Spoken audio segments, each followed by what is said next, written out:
It is a race of great length and many moves. It begins in late afternoon and quickly plunges into an unnerving twilight zone of artificial light.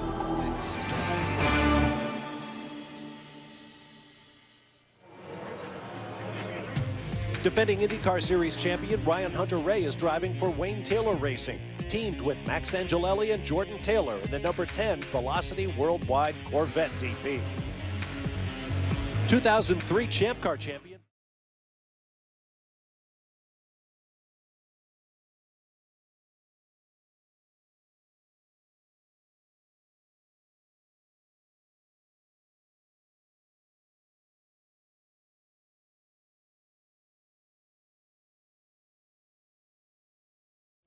Well, Bob, it was an amazing season finale at the IndyCar race in Fontana for Ryan Hunter-Reay. An early race crash for Will Power meant Ryan Hunter-Reay had to consistently check in with his team to see what the point situation was. And in the end, he was the champion. Ryan, that was a wild night. Have you had a chance to reflect on that championship and the opportunities that it has brought? We've had some time to reflect, but nothing can really prepare you for kind of what you're faced on a night like that with so much pressure, especially coming down to the last lap. I mean, I really learned a lot about myself, our team. Just so happy for everybody involved, and I feel lucky to be involved with the people that have helped get me to this point. But it's great to be back here after everything we accomplished. You know, in 2012, it's great to be back here with Chevy in Daytona 24. Well, this will be his 7th year in the row running in this race. He's still looking for his first watch. Bob? All right, thank you, Chris. Now, recent Daytona International Speedway, 761 laps was the winning total last year. Dorsey, give us just one. Daytona International Speedway is known for its 31-degree banks, and that banking's going to push these guys past 190 miles per hour as they lose that banking and lose their speed, braking for turn 1. Watch for action right there. The slowest corner on the racetrack on the infield and the slipperiest, turn 3. It catches a lot of people out. But at every racetrack, there's a real problem area, and at Daytona, it's right here. This chicane, and you'll have a lot of cars crashing there before tomorrow morning. Now let's take a look at the tire valve, but that wheel is locked up. Yeah, he certainly has tire temperature now. Yeah. There's no doubt about that. One half of no it tire pressure, but plenty of tire temperature as we're about to go to green. The 51st Rolex 24 at Daytona. About to get underway. The Audi R8 pace car leads the Daytona Prototypes to the line. He will dive for pit lane, and we will be racing shortly at Daytona International Speedway. Going green, no passing till start finish. Whoa, you hear him say no Green, passing green, till start finish, but they have split already, and that's something they're not supposed to do. 3 wide in the tri-oval to turn 1. Big jump by Scott Pruitt, our pole sitter there. Scott Dixon gets swamped a little bit. The 0-2 is down to the 4th position, followed by Richard Westbrook in the Spirit Daytona car, and here comes the GT start. Beautiful side-by-side start for the GT competitors, much different than that of the Daytona Prototypes. And a good start as the GT field streams down to turn 1. Scott Dixon just didn't get up to speed, and it really jammed everybody up there. Either there, he got caught out by Scott Pruitt, who nailed that start. Pruitt wanting to show that he still has it at 52 years old. But right behind him, Dane Cameron. What a start for Team Salins. The very first time they have run a Rolex Daytona Prototype. Experience this Daytona 24-hour race. Well, that's one of the things you have to think about. Yes, you want the watch. Yes, you want the bragging rights. But for season-long competitors, there is a chance. Car 3 and 4, and then the speeds will get up to about 195 plus, even in the draft. Enzo Podolicchio's brand new Daytona Prototype program, the number 3, 8-Star Motorsports, has gone out and formed his own program, and he is much deeper behind the wheel of that Corvette. Right now, a lot of pressure being put on the 5 from Action Express and the number 10 out of Wayne Taylor Racing Stable, the Velocity Worldwide entry. Max Angelelli behind the wheel. We know how aggressive he can be. He's very aggressive. I'll tell you, he was aggressive after qualifying with his team owner, Wayne Taylor. He was furious. There'd been some performance balance adjustments in the offseason. Specifically, all of these Corvettes got a restrictor place on them since the January test, and it really slowed them down. Wayne was furious, and he certainly vented those frustrations to anyone who would listen in the paddock. After qualifying, they've got a little bit of the restrictor back. Not what they ran with last year, but somewhere in between. And we'll have to wait and see how that plays out over 24 hours. You come down to this race every year, guys, and it's always the same. It always has been the same. All the teams accusing each other of sandbagging. That car lost its edge, and I think ultimately may have cost them victory that day. And it doesn't take much. It's just a little splitter that gets damaged or whatever. You lose a mile an hour. You can't stay in the draft anymore. You can't get past. It can literally cost you victory here. And it's what we talked about at the beginning. These guys are driving nearly 10 tenths and trying to do that for 24 hours, and particularly at night. I mean, it's the chances of making it without a problem are very, very slim. Highest placed Corvette Daytona Prototype and Daytona Prototype and GT heating up as well. Talk about heating up. There you go. Class on class battles. Daytona Prototypes working their way past the white number 24 from Alex Job Racing, that Audi R8. Another Audi right in the mix there too, Rene Rast. He switched from the Magnus Racing team. He won this event last year, but he's now in the 52 Audi, so they're running 2 and 3. Andy Lally continues to lead in the... Continues. Scott Pruitt out in front. BMW Power leading the way from right here at Daytona International Speed. A look at the 99 from Gainesco. Alex Gurney behind the wheel. Running 10th right now. Just one of the Corvettes that's entered in the field. Another is the number 10 from Velocity Worldwide. Chris? Yeah, down here with Wayne Taylor. He's watching time and scoring. He's watching the telemetry coming off his car. And Wayne, the Corvettes were given a restrictor change after qualifying yesterday. And with that restrictor change, did you guys pick up any top end? Does that change the setup or any of the gearing with the car? No, you know, clearly we are very, very down on power. And like I said, you know, they're a second a lap at minimum quicker than us. So a second a lap over 24 hours is 6 laps. And if you look at this grid now, they are 43 laps and they're 41 seconds ahead. We've trimmed the car out that it is really tough in the infield. The only way we can, you know, can stay in contention. So all we can do is get everything right in the pit lane and the drivers and execute and see what we get later on. Now, you've won this race twice, and you know it's not always the fastest car out there that wins. But what do you need to do within the team to try and make some changes or keep everybody's spirits up? Well, we got the best team, the best guys, and the best drivers, and everybody's really excited about this. And at the end of the day, we're also racing to win the Corvette race because that's all we can do right now. But having such an advantage, it's very, very hard to race against that kind of competition. On a lighter note, you always enjoy watching your sons out there racing, but your sons also produced a music video a couple weeks ago. After you saw that video, what were your thoughts?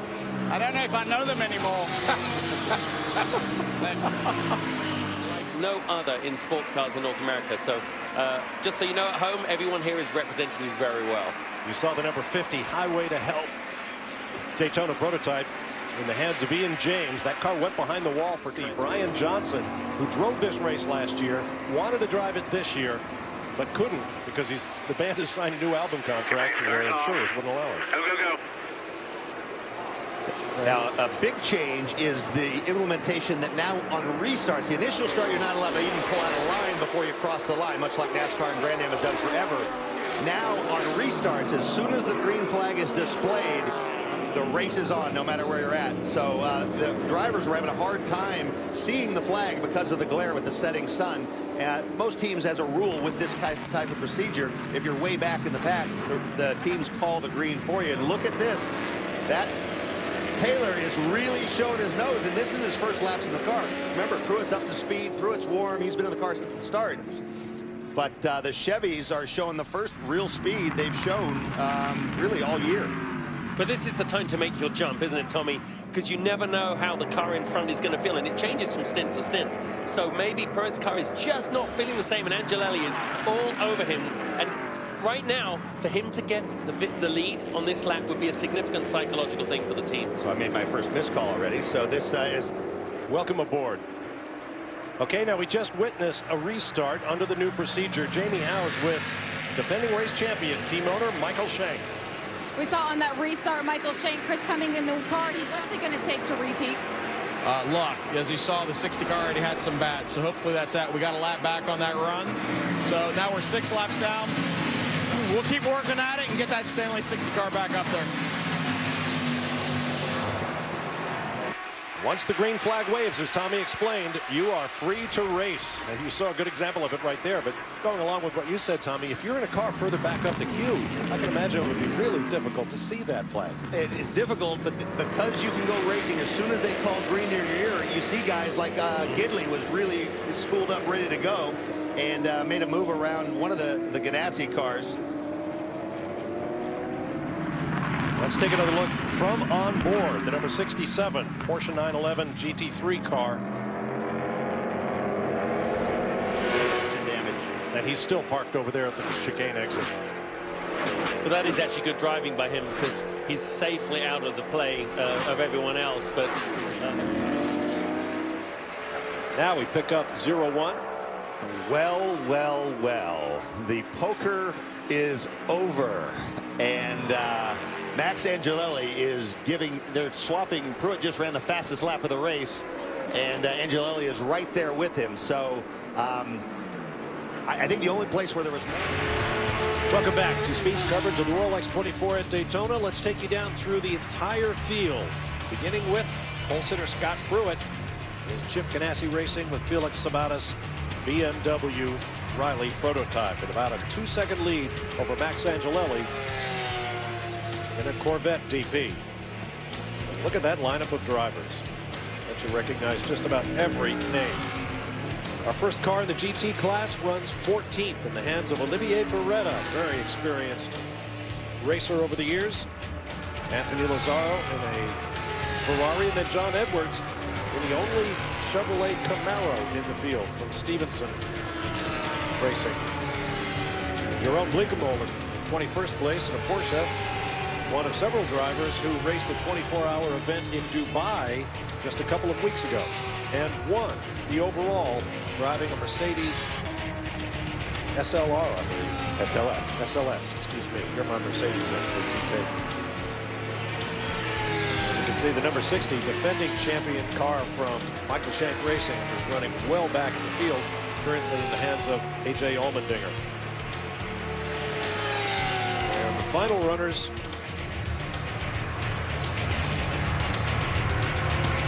may never be known. But there they are, including Bruno Junqueira.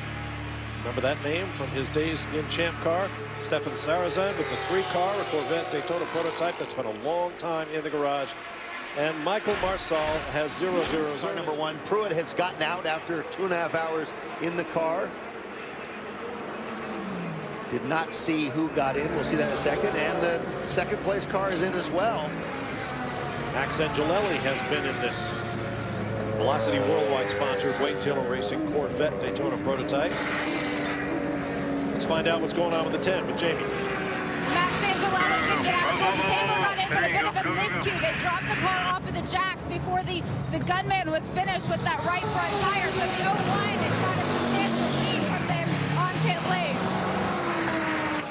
We've seen that on a couple of occasions. Teams out of practice when it comes to pit stops. There are very specific rules about how many air guns they can have over the wall and how many personnel to change tires, which can be very, very difficult. You have to choreograph it very carefully to get the tires where they need to be, the old ones and the new ones, and get the wheels changed. And believe it or not, these guys, much like the drivers, there's no way to car. Getting back to temperatures, the overnight temperature expected to be about 54 degrees, and about 20 degrees cooler Fahrenheit than it was at the heat of the day. I'll tell you what, these tires are performing beautifully. The Continental tire, they're in a different compound and construction to what they ran here last year. This is the DPI tire on the Daytona Prototype and the GTI on the GT machines. A tire that they really designed for Indianapolis, but has worked really well on a number of courses. And all of the teams seem to be very happy with the balance and also the longevity, how many miles you can put on. Typical run here with the DP is about 27, 28 laps. We had teams doing some 60 laps on the same set of tires, so we expect them to double stint at night. Chris? Yeah, Calvin Dario Franchitti getting out, handing over to Jamie McMurray. The team's taking a little bit more time with these stops, not just fuel and tires, but watching these crew members, some of them looking into these wheel wells, checking things like drive shaft boots, trying to see if there's any tears on any of those boots or anything potentially leaking. It looked like on the left rear corner, the crew member was making a small fix over here. Nothing on the outside of the car. Now bit onto too high side. Third place DP, Jordan Taylor in the number 10 Velocity Worldwide Corvette DP. You mentioned that not that much damage, but that car that Alessandro Perguidi took off just a moment ago, his teammate Olivier Beretta did the same thing with him the last hour. There's only so many times you can do that before you're going to hurt something. Yeah, and I think they're smoothed off that grass area through there. Usually go take a ride through. They typically dig in, but they've got lucky a couple of times. 10 team looking strong, Chris. They're coming on. What do you see? Yeah, nice clean stop by this team. They got 4 new Continental tires on there, Sunoco fuel in, and it was interesting looking at this team. They really took their time.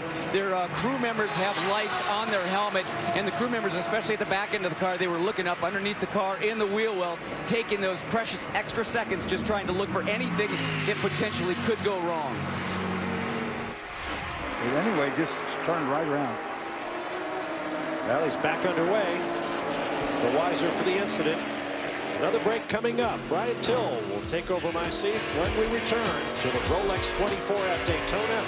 There's a look at your top 5 in each class. Stay with us.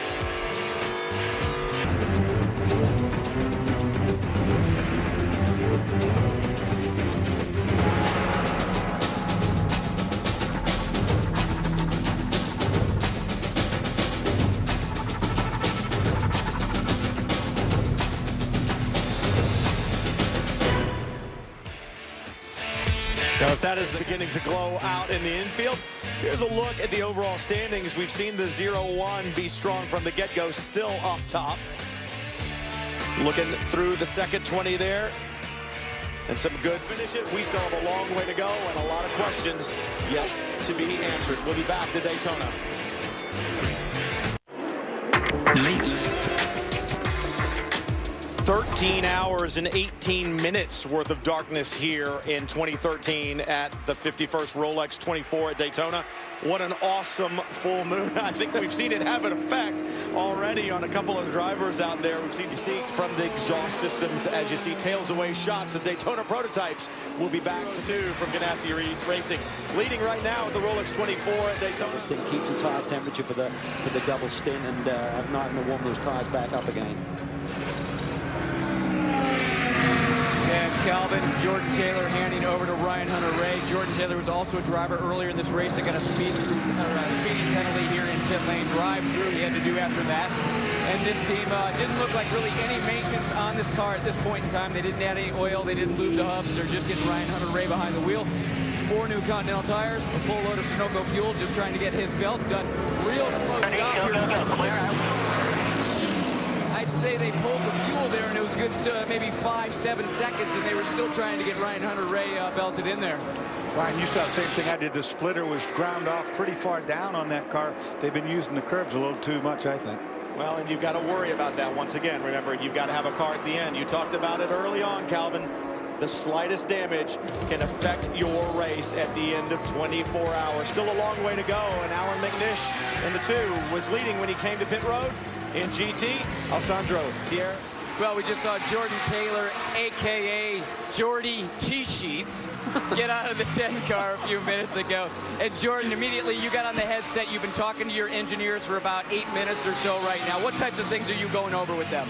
Well, I'm just letting them know that basically we're just in cruise mode right now. I mean, I was behind the 99 car and the 01 a little bit, and we're just cruising, I think, right now. We got plenty of speed, I think, in the Corvette, and every time I get in traffic, I'd be saving fuel. So as you saw at the pit stops, I think we went a lap further than everyone else. So right now, we're just kind of saving the car and trying to get to the end of the race.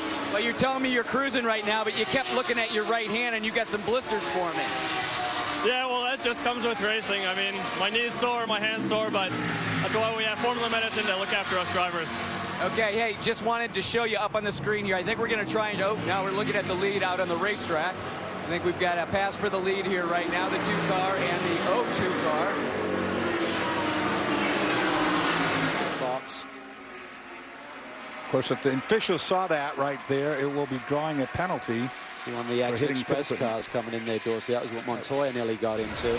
Wayne Taylor with really kind of restarting his career after he was more or less drubbed out of IndyCar racing after the Rocket Sport experience. And Wayne Taylor's like, why is this guy not racing all the time when they ran together in Utah? And so we've seen what's happened since then, culminating with the IndyCar title last year.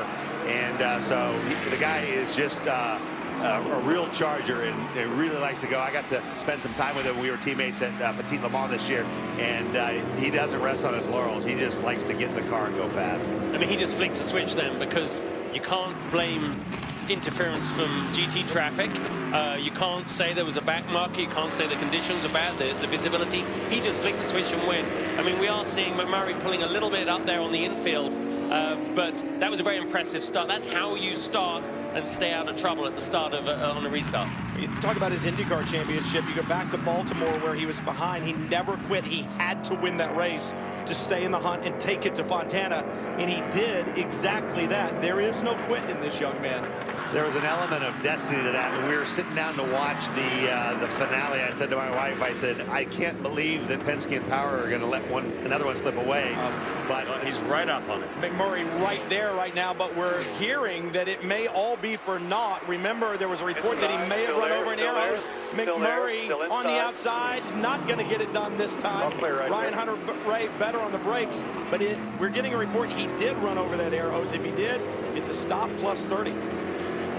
That completely changes the dynamics of this, but you know, in the cockpit right now, he's hoping his team are probably appealing it, which is why he's still hard on the back of Murray. But you know, it's these guys have got a lot. You know, this is a real motor race. I mean, we're 5 hours in almost, and that's as long as any other race in North America nearly. I mean, other than Sydney, that's quite extraordinary.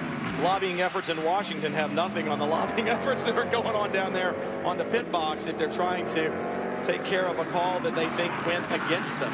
Well, this is, you know when you're as a driver, you're in the car and you're saying, you know, I didn't hit it, because you never do anything.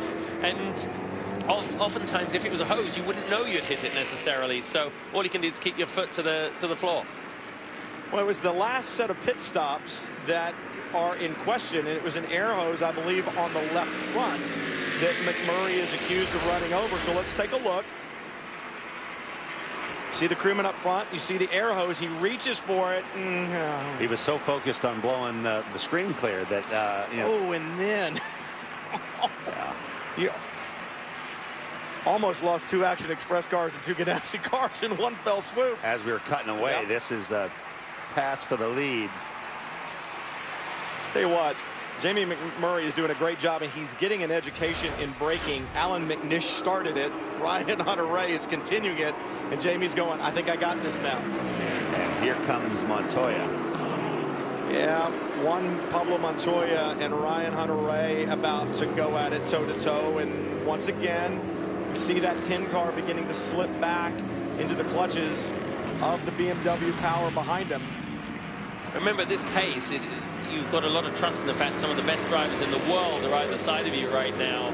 But you know, if you're Hunter-Reay, you know, you can't see. I mean, I've driven the DP around here. You can when they're that close behind, you can't actually see which move he's about to pull off. So you have to, and you know you're not allowed to do counter moves. So you've actually got to take your position, and if he does a good pass, he's gone by. Well, and Calvin questioned, and we all did when we saw Juan Pablo Montoya in the car with Pruitt in that assignment.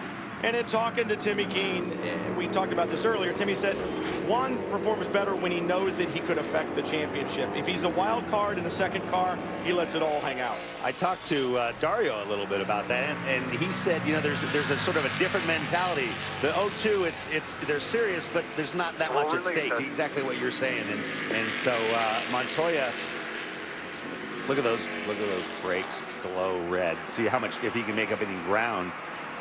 I think Jamie, look at how much ground he makes up on the 10. The 10 is really struggling through there. So whether it's the splitter or something else, that's definitely the Achilles heel of that 10 car right now. I'm sure some of the Ganassi members seeing red. You hear the crew talking to him, and what they're telling him, he does have to come to pit road right now and serve this penalty in 30 seconds. Sitting still is going to seem like an eternity. Here he comes. So this is now the battle for the lead. Oh, and Ryan Hunter-Reay is going to get held up behind the 57. Montoya sweeps around the outside. while the 2 serves as penalty. It does seem like an eternity sitting there, and the car's making all sorts of noises. And remember, it's a very vulnerable moment when you bring a hot car to the pit lane for any reason, especially an unscheduled stop. Think about time distance. He's sitting still. The competitors are on the racetrack, flashing by at almost 200 miles an hour through the tri-oval. So think of the distance that's being lost as you sit there for that period of time. Okay, you're good. And then you've got the 35-second run down the pit lane, plus the 30-second hold. So it's going to set them well back. But that is the point that we've made throughout the entire broadcast at this point, and that is you take it, you go on, you take your medicine, and you move on down the road. Well, moving on down the road, we got plenty of it yet to come. It's Juan Pablo Montoya who has taken the 0-1 to the lead. The stories, plenty of them. Magnus Racing still showing why they won this race last year. As Nicholas right now, it's Juan Pablo Montoya who leads overall in Daytona Prototypes. Once again, the 44 of Magnus Racing holding down the point in GT. Brian Hunter-Ray comes to pit road to make a routine pit stop in the number 10, the Wayne Taylor Racing Velocity Worldwide entry. Team very down when they came here this weekend, thinking that they were well down on power, but some help from Grand Am, and they have closed the gap. Car running well, Jamie. It certainly is. They also have something to prove after their mechanical failure last year, only completing 15 minutes of the beginning 15 minutes of the race. They said this year they want to hold on to the end. If they have a car that they can be on the lead lap of the race, and they take a shot at winning this, there's still 18 hours and 46 minutes remaining in the race, according to the pit clock that's in their pit box. That was a clean stop for Wayne Taylor Racing. It's one of those deals where you never see. Yeah, Ryan Hunter-Ray still wiping the sweat off after he got out of the 10 car. And Ryan, you had a chance to run with Juan Pablo Montoya, but you were on a little bit older tires. Were you able to gauge what you had? Yeah, like you said, we were on a little bit older tires at the time, and they had to get their tires warm, and then they started coming. So I think right now we're about P2 or 3 in the big picture. The Ganassi cars are a bit in a class of their own at the moment, not only mechanically in the infield, but on the straights as well. So, you know, we just have to bide our time. Anything happens in this race, we know that for sure. So the car's pretty good. As long as you're polite with it and you don't ask too much of it at once, it's pretty good. So we're just going to continue doing what we're doing. We have good Chevy power, and we'll look to be there in the end. You guys are also off sequence in pit stops compared to pretty much the rest of the field. Any idea why you guys pulled that strategy? Well, we had about 3/4 of a tank or more on that one yellow, and we just decided not to come in at that time. I'm not sure why. I didn't ask why. Just so early in the race, it doesn't really matter at the moment. So had a lot of fun out there, and I have to do a Scott Pruitt real quick. Hi to my family at home. Hi to my wife Becky and my new son Ryden. So he's watching his first Daytona 24. Hopefully he'll make him proud. Well, go get some rest. All right, thanks.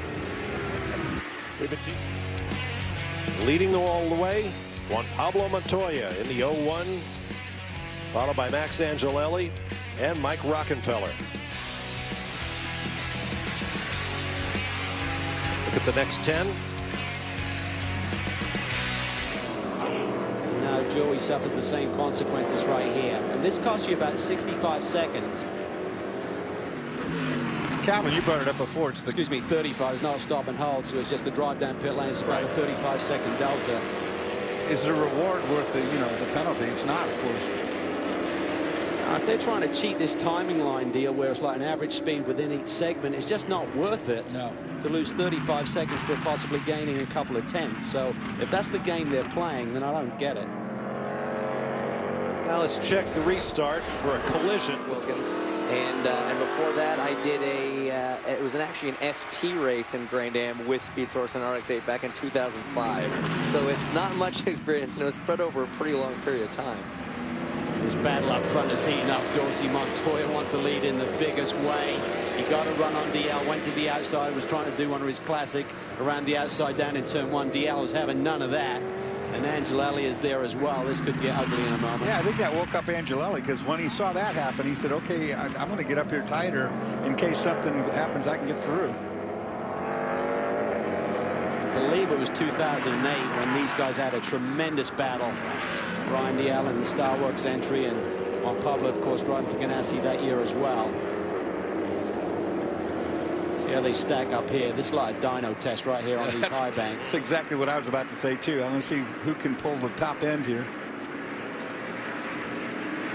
Ganassi always likes to run these cars here at Daytona super trimmed out. There's some minimums that you have to run now with these DP chassis, whether it's a Riley or the Corvette body.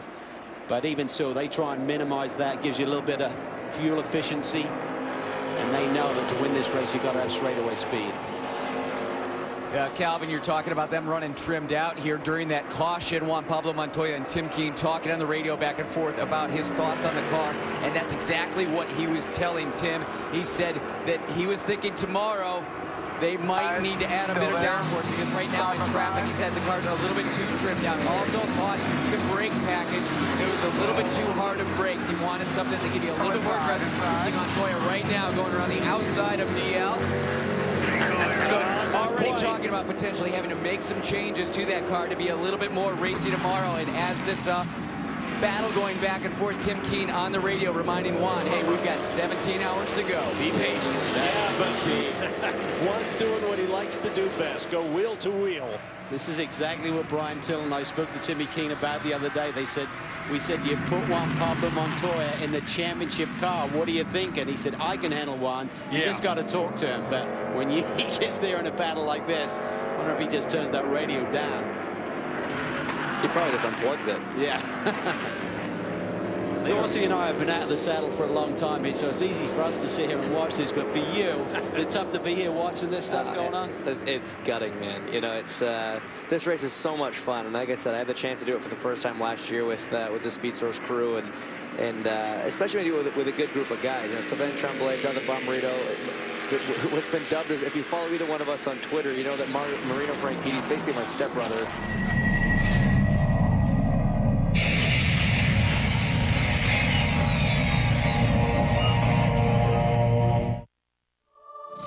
Three-quarters of the race has been run.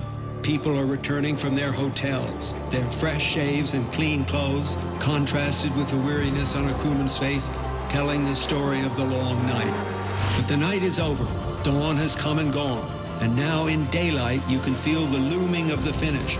Once so far away and abstract, it is suddenly very real. In front, but IndyCar star Ryan Hunter-Reay in pursuit. The two champions going at it.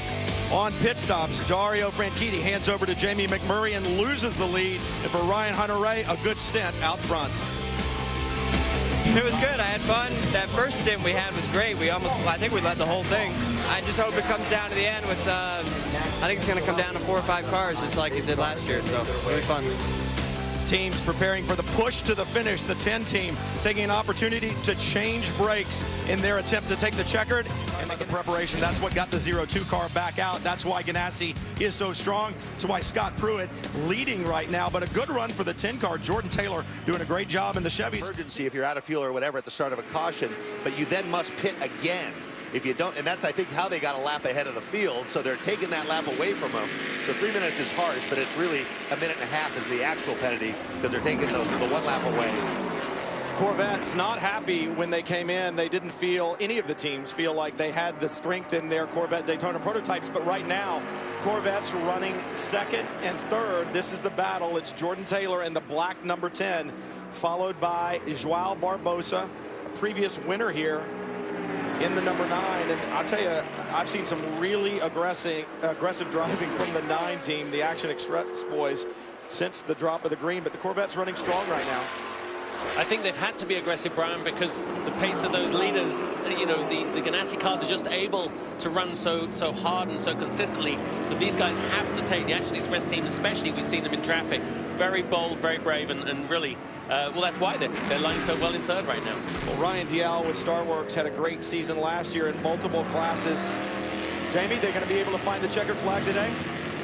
Well, they've also had a strong run in this race so far. Ryan Dial, you won the race here in 2010. How different is the race today than it was yesterday?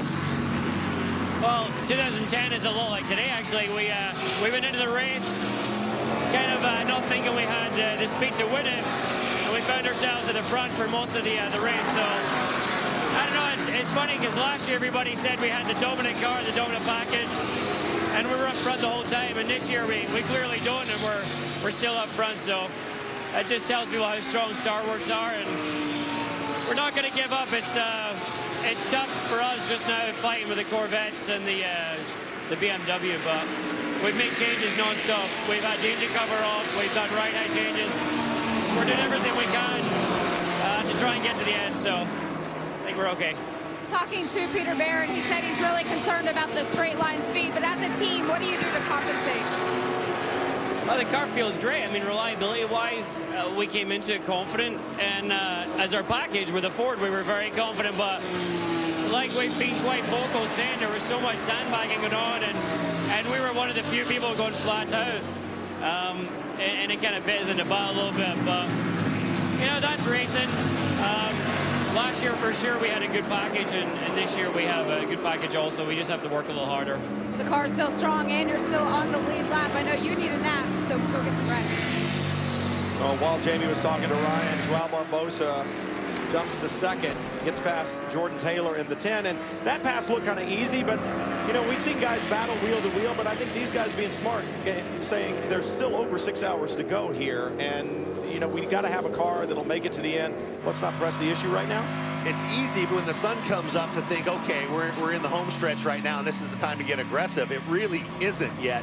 When the sun comes up, and it's been up for a few hours now, but when the sun comes up, you've got a petite Le Mans to run. You've got 2 Indy 500s worth of distance to run. And so you really, that's the job of the drivers to keep their heads in. And if the drivers aren't, the team to kind of sit on them and keep the perspective. You know, with the way the yellows are, you don't want to go a lap down. It really, any extra risk is not worth it at this point. You know, we've got a great seat just there from the Westbrook car lying in 4th place. That snuck up on there as those two were fighting. He managed to catch up. We're going to good run here. Second car in line there, just behind the 10 is the 90 Richard Westbrook. And last night we were a bit concerned he'll be back at the winter test for the American Le Mans Series in Sebring, but I know he's probably at home wishing that he was here because the 69 having a very strong run. Add a little more about, you know, being out of gas. We saw it last year. Now's the time the team managers are starting to make some decisions, back timing from the end. And Shank pulled a masterful strategy last year. He wanted AJ in the car at the end, so they needed to rest AJ. So the guy, that unsung hero of that last year was Justin Wilson, who, even though he was tired and had run a lot, ran a triple stint to give a little bit of more time. And when it was go time, McNish was a little bit tired and AJ was fresh. And even with that, he went the last several hours, was cramping in victory lane. But those are, you know, you want to go to this guy and he's tired. Are you okay? Well, I can go if you need me, make me, but I'm out of gas, and that's what they're facing with. The cars aren't only worn out, the drivers are too. But it's great watching from Anthony Davison's car there. You know, he is a long way back, but you can see the car's got the pace, and that's the cruel thing about this race. As we see the 51 Audi there in the pits. It's Alex Figge getting out, and we heard him say on the radio, I'm not feeling up to this. I mean, that really is, I mean, I've only said that once when I had heat stroke there at the 24 Hours of Le Mans, and I managed to get the end of the stint and then passed out as I got out of the car, but at least I made it in. But that's good. I'm glad he said that. You know, the team will respect him for that, and it's all about pace in the end. So as they do a driver change. He immediately gets his helmet off and departs the pit area, so looks like he is not feeling well indeed, and you got to make that call. And certainly when you're not feeling well, even though it's relatively cool outside, it is a hot environment inside that race car, and that's just going to make you feel that much worse. And some of the issues you face when you get out of the car, you've got to get some food in you. Some people do better stomachs with, you know, with endurance stuff. You know, some people in marathons and so forth, they have a stomach where they just can't keep food down, and so it compounds itself. You get dehydrated, you're taking some electrolyte drinks, some of those upset the stomach, and it just gets worse and worse. And so, and that's why this race is so tough. I talked yesterday about how it's tougher physically than Le Mans because there's just no break here. There's so much traffic. It's just a much tougher race physically than Le Mans for those reasons. Riding on board the 90 of Richard Westbrook, trying to press forward, doing battle with the 10 in front. Did he get a call last night from his wife? Is he a father yet? We'll find out, and hopefully the checkered flag will come none too soon for him. Certainly has plenty of experience. Now let's take a look at the problems. Now that was a good decision right there.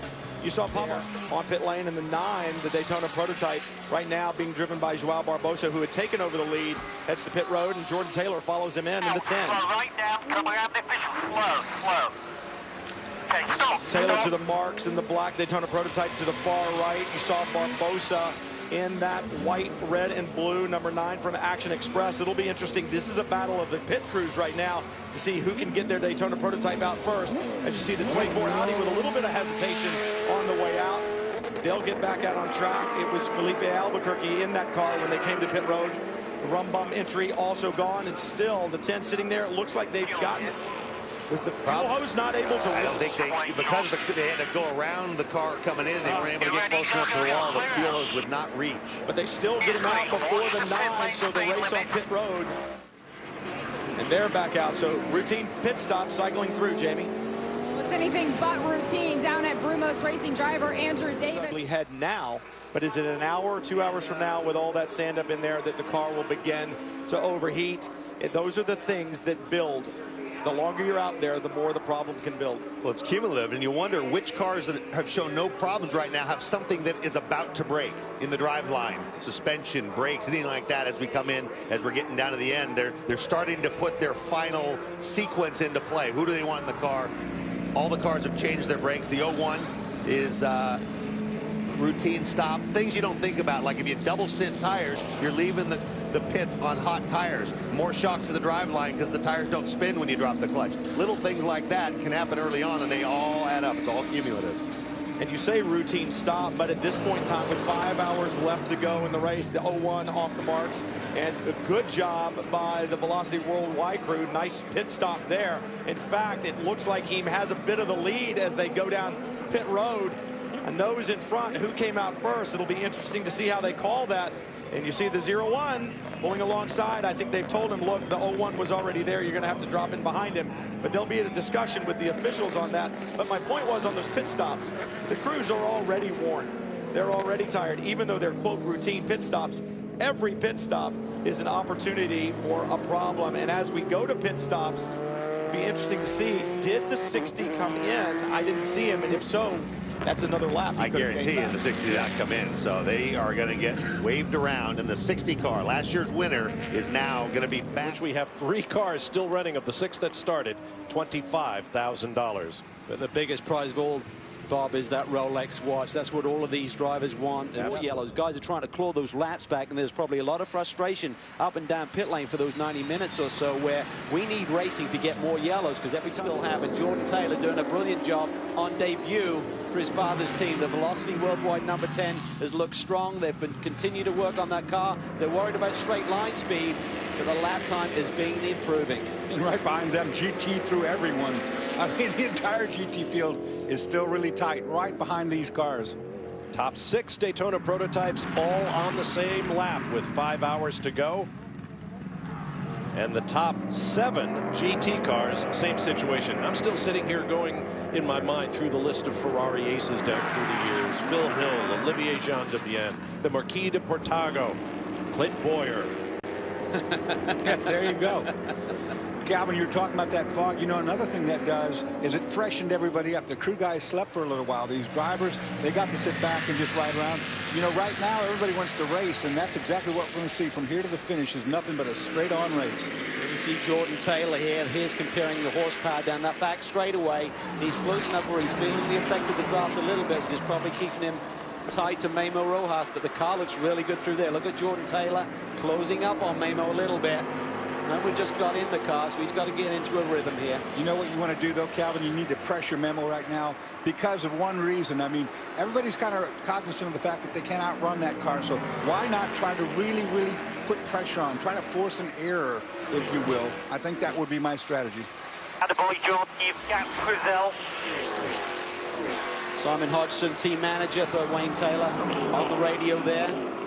He's got a different Taylor boy this year. Ricky Taylor had so much success, he and Max Angelelli, over the last 3 years. He's moved on to the Spirit of Daytona team.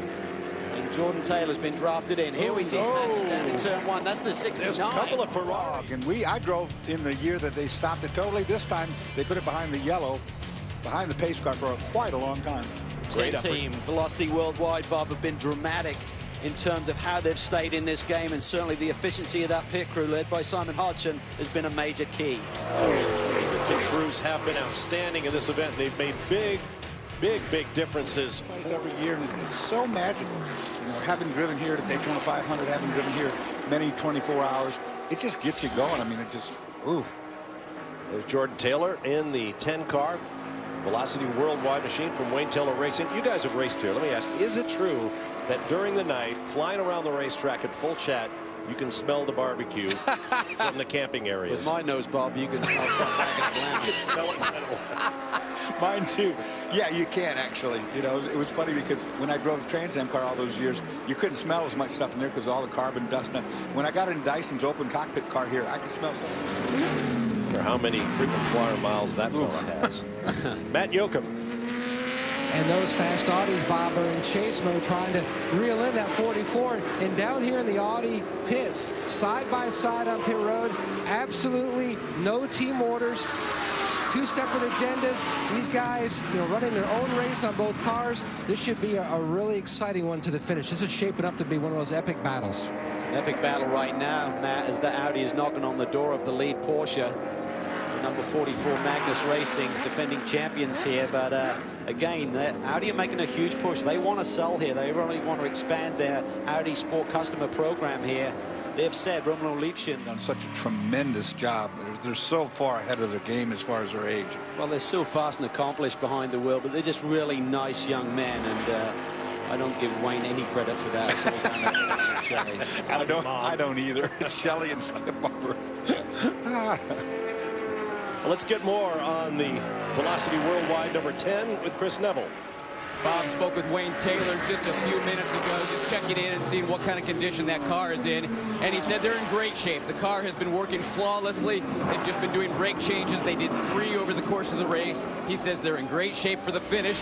They don't have the all-out speed that the 01 car does, but he says they consistently are beating that Ganassi team in pit lane. But if we look back to that last time both cars, the 01 and the 10, were in pit lane, it looked like Jordan Taylor had a bit of a nose on the 01 car as they were exiting, but then we see Jordan Taylor giving way to that 01 car because the 01 car is in the fast lane. And that's a rule that is in the Rolex series, but we don't see that in NASCAR races. In NASCAR races, you can see cars 3 wide racing to the end of pit lane to try and race to that timing line. In this series, when you've got a car in the fast lane, and even though you might be a little bit ahead of them, you've got to give way to that car.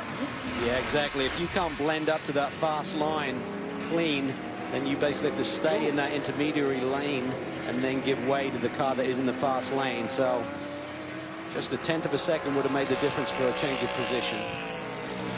This is about the time of the race where we start looking at the bench, the drivers who may hop into the car for those final stints.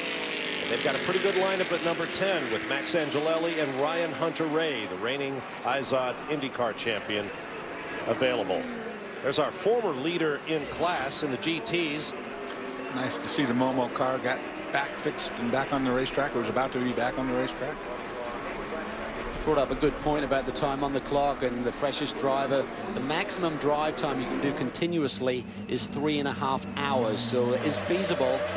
In about 50 minutes, you could stick one in and take them to the checkered, but the type of shootout you're in, you don't want someone who's tired there in the last hour. So I think probably about 2 hours to go would be where you'd want to get your fresh horse behind the wheel. Yeah, 2 hours, you're going to still be at the top of the second hour. You're still in pretty good shape. It's not hot today yet, but it's going to keep increasing in heat. And when we get down to that checkered flag, it'll be at the warmest of the day. Some wounded cars out there right now. The 50 car, they keep battling, digging deep. Had a great qualifying run by Ian James, putting the car up in the top 10. These guys too utilizing BMW power. Seems to be the engine to have this week. Had a lot of issues over the night that they had to deal with, crisis management and so forth, and they got her going. Checking the chicane once again. Whoa, ride him, cowboy. Good save, good save. Oh, and it goes on and on. That was self-induced drama there. That was close to a big one. Yeah, very much so. When he was pitching it around there through the first half of that chicane, that was close. There's another charity car raising funds for the Alzheimer's Association. Oh, man, is that thing beaten up. Yeah, they've had a rough night. They really did. But they've just kept it out there, and that's what you got to do here. One note on that 30 car, they went from the class lead in GT with that suspension breakage. Kuba Kermaziak is out there now 19th in class and 27 laps down to the class leader. Yeah, that car had been tough all day long, but you have to wonder whether it was abuse over the curbs or some kind of fatigue that suddenly caused that left front suspension to explode like that. And you never know. It's an off that you think you get away with. Something gets weakened, Dorsey, and it'll come back and bite you maybe 6, 10, 12 hours later. Well, those curbs are like body shots. They take their toll over a long period of time, and sooner or later, residual damage will occur. A lot of work going on. Looked like a clean exit there for the 24. And there's the sister car, the WeatherTech Porsche. Oh, oops. You got a bad go there.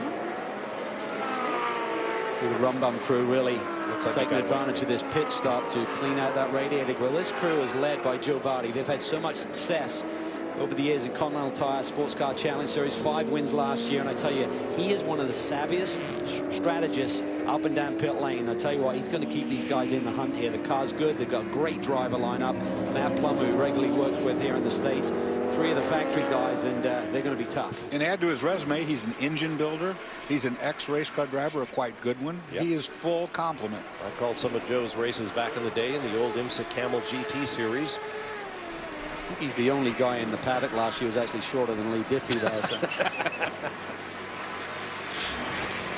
No driver change on the 63. Pits and out. Questioning Stefan Sarazen's decision there. He's trying to get to the escape road here, but boy, he took a pretty wild ride. He's going to go straight again. So he's trying to stay out of the chicane area, but he's going to potentially do even more damage to that front splitter with as much off-roading as he's doing. He's packing the radiator with grass, and engine temps will be an issue and a factor. Here come the 02 and the 01. So Dixon trying to get a lap back. They're looking for a yellow here. The 02 has consistently, I think it's fair to say, outperformed the 01 crew. We understand that's Dario Franchitti's Izod IndyCar crew servicing the 02 car. Good down to Chris Neville. Well, Bob, we've got the 10 car, the 02, and the 01 and the 9 in. So a lot of our lead cars in here. The 02 still trying to make up laps out there. And we heard Wayne Taylor say that his team has been faster than the 01 car. This is going to be interesting to see who wins this race off pit lane, because the 10 car came in probably about 3 seconds after the 10 or the 01 car there. And the 01 car does beat this car out, but it looks like they can make up lane.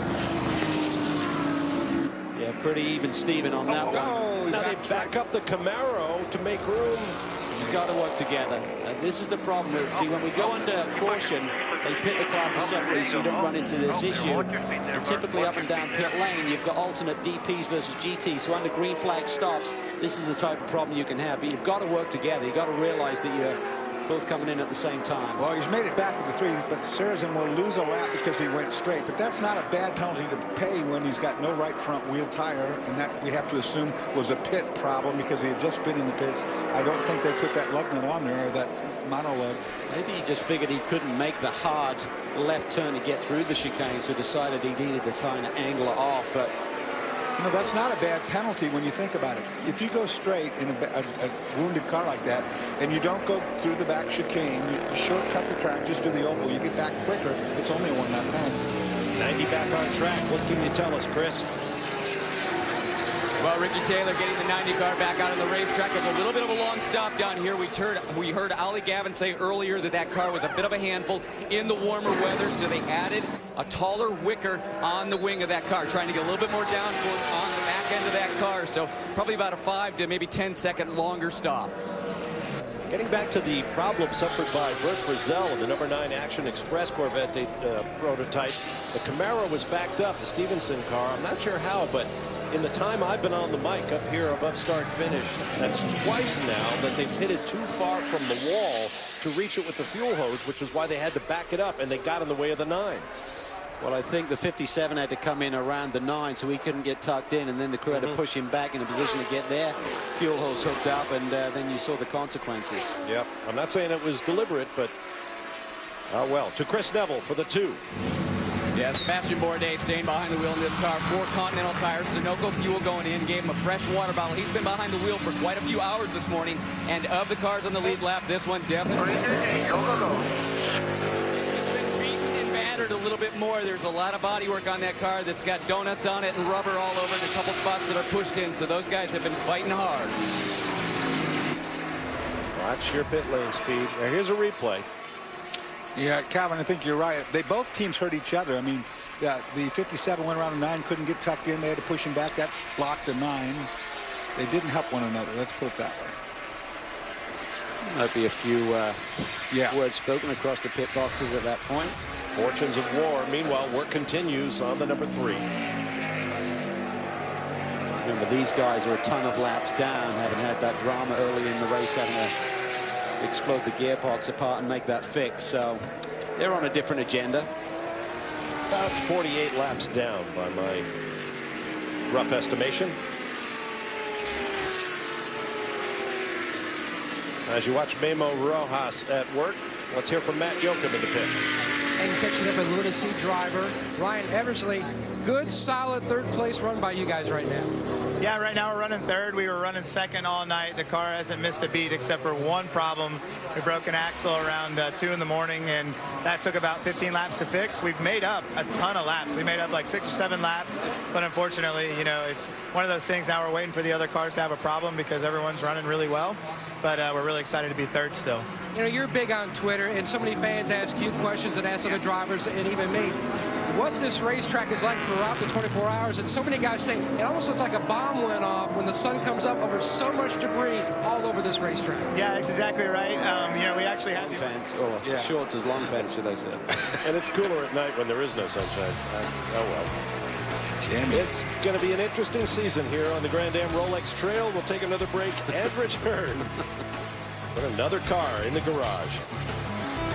With the IZOD IndyCar Series stars, Charlie Kimball's in position to win a Rolex watch in his debut here at the Rolex 24 with Chip Ganassi Racing. Scott Dixon, Dario Franchitti, Indy 500 winners. There you see the other IndyCar drivers here and how they've done. How about the NASCAR notables? Juan Pablo Montoya is in the 01, Jamie Murray the 02. Michael Waltrip still dealing with that Ferrari, teaming with Clint Boyer. Now let's go to Matt Yoakum. And Bob Marcos Ambrose getting ready to suit up with his... Already documented the fact that the Ganassi team are going to take this opportunity, do a full brake change, make that car as fresh as possible.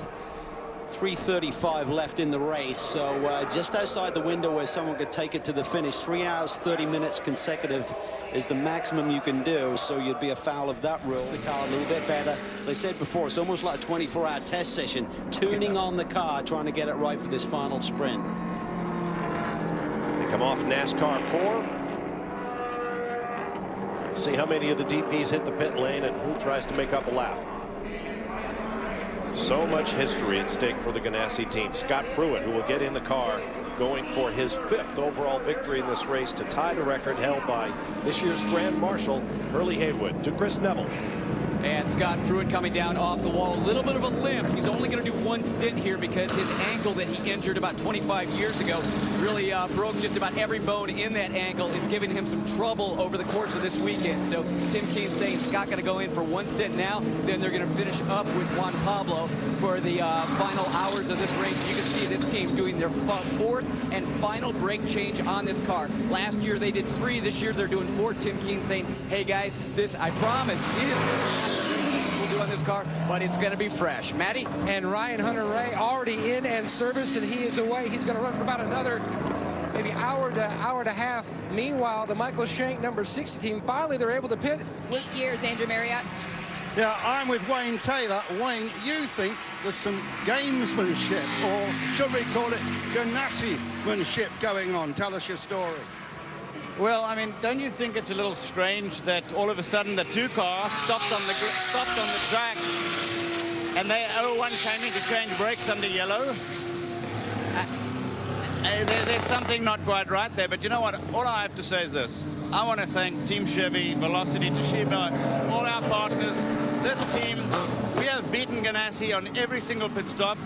We've executed as best we can, and we can't match the power difference. And it's disappointing, but at the same time, I love the sport, and I love all the partners we have, and I'm going to do whatever it takes to win this for Team Chevy. So just to clarify, you think there's nothing wrong, the car's just been stopped, this gamesmanship then puts the 01 back into the game? Well, doesn't it sound strange?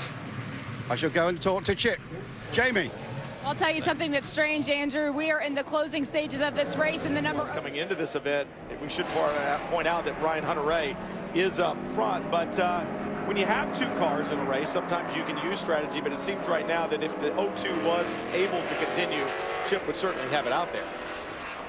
Yeah, you would think so. So, but you know, that's the nature of this sport. Their teams are not beyond funny business. You know, the stakes are high and there's only one winner. But you would think they would spin or something of that nature. You know, hard to say. They wouldn't do that. I mean, you know, everyone's very, very tired.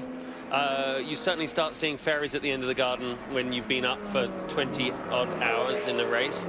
And I'm not saying Wayne's seeing little pixies, but, you know, everything does seem... Really been a trouble-free run, and so, you know, an incident like this, there's no way of knowing if this is what, but it sounds like an input shaft probably broke inside the transmission. That's exactly what would be stressed the most on those, if you don't do a tire change and you leave too hard on hot tires, you don't get any slip, really puts a shock through the driveline. So you have to worry about what might be right about to break on any of these cars.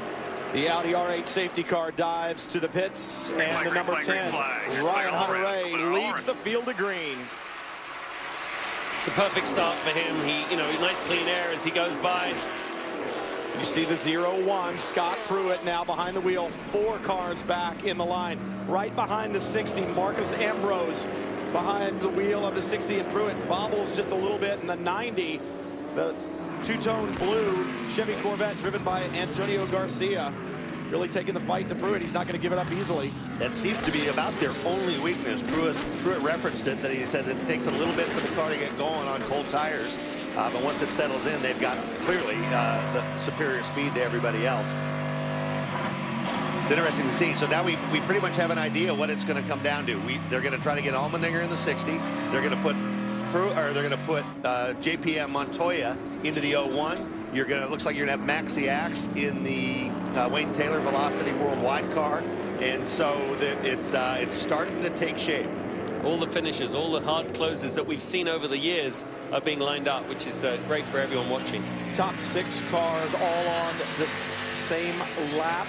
Ryan Hunter-Reay, Mike Rockenfeller, Marcus Ambrose, Antonio Garcia, Scott Pruitt, Alan McNish. That is quite a list of drivers running right there. 64 lead changes in the event, and that ties a record.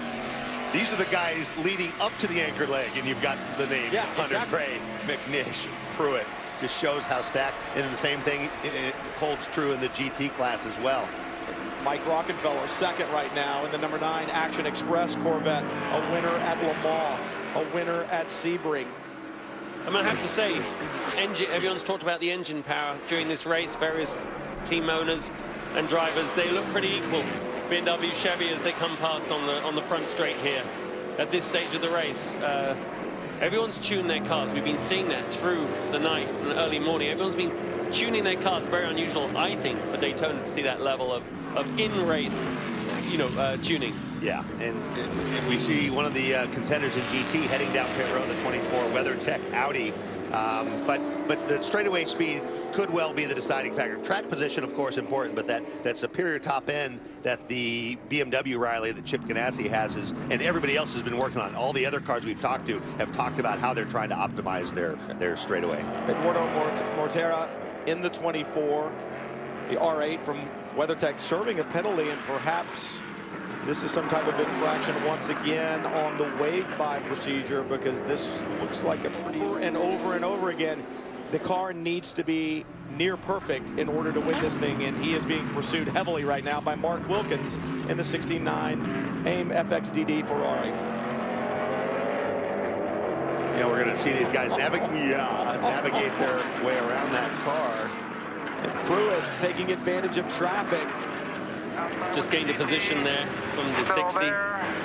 Coming onto the bank, you can see the way he has such a nice exit traction. So give you a good view of the relative straightaway speed of these cars. And I said, we've heard the other guys saying they're working on optimizing it. It's not, you know, you can get plenty of straightaway speed by laying the wing down within reason. The problem is braking is really affected by downforce, all these things. So there's no free lunch. You can't just say, oh, let's dial up the straightaway speed. You hurt something else more. Ryan Hunter-Reay, but it was not easy at all. And Tommy, you and I were talking about the level of frustration on some of these other drivers. Does that make it even more difficult for Pruitt? Ryan Hunter-Reay definitely putting up a fight.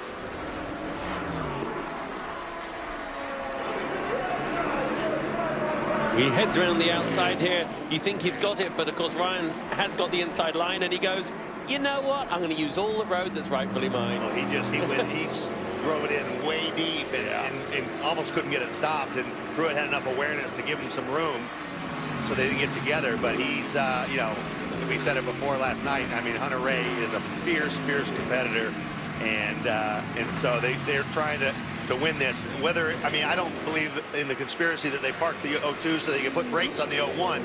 I will contend it was very fortuitous for the 01 if they really were getting a long pedal like Rojas said and need to get the brakes off that car. Whether it was good karma or conspiracy, whatever it was good fortune. Well, they've had good fortune throughout this event. No problems as of yet for the 01. Now, Ryan Hunter-Reay was able to hold Pruitt off heading into one, but as they came back onto the banking, Ryan Hunter-Reay slides a little high, and once Scott's underneath him, it's done. Yeah, I mean, the car, we're talking a lot about the top end advantage they have. It's not all there.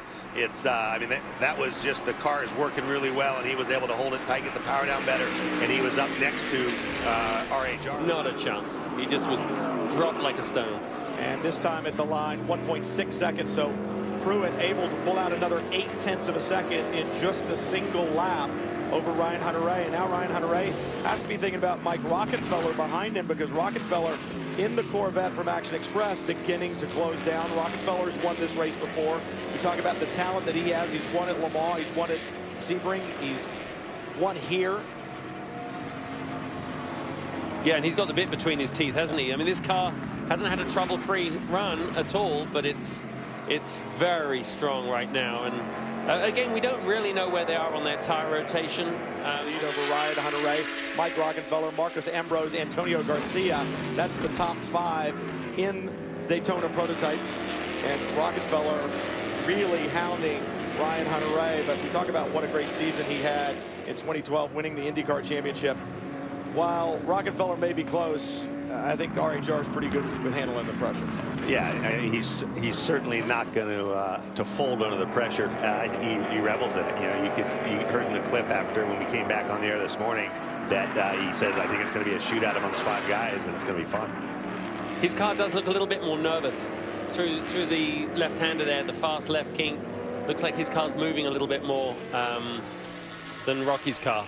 But, you know, maybe it's on other places it's more balanced. But these guys, I mean, we just actually saw in the GT there, just to refer back, we had a mirror of this. In both classes, we have the top 5 cars sitting there all poised on the same lap. Amazing. I think you may be right, Justin. Actually, when RHR came back onto the banking with Pruitt behind him, the car wiggled a little bit. One of the things that allowed Scott to dive underneath him and take the position away very quickly. He can run pretty easily with you. It looks like that pace at least. The Action Express cars seem very stable off the corner. The question is, and you were talking about downforce, where's your downforce? I mean, it could be that the 9 just has a little more downforce. It's a little more stable, but the top speed is a little bit less than the 10. And even though these are both Corvettes, they're running different chassis underneath, Corvette bodies. 3 hours, 4 minutes to go. Scott Pruitt once again up front in the BMW Riley from Ganassi Racing, looking to tie the record for the number of overall wins at the Rolex 24 at Daytona. We'll be back to more.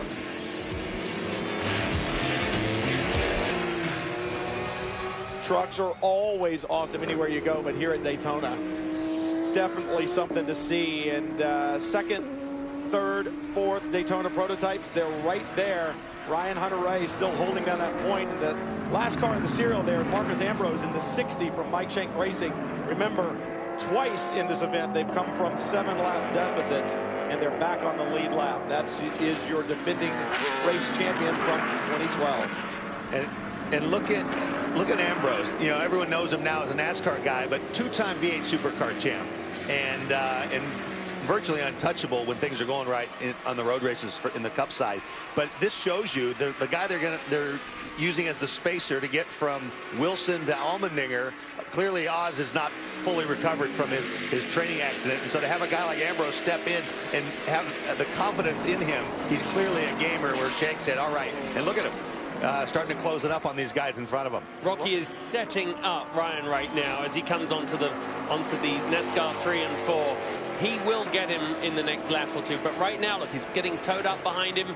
This is fantastic stuff. He's worked really hard over the last 3 laps and pretty much has probably evaluated, like you do as a driver, exactly where the car in front is weak, and he's tucked up underneath as he comes up, finishing off the tri-oval here, under start finish. He's pulling the inside. It's very nice.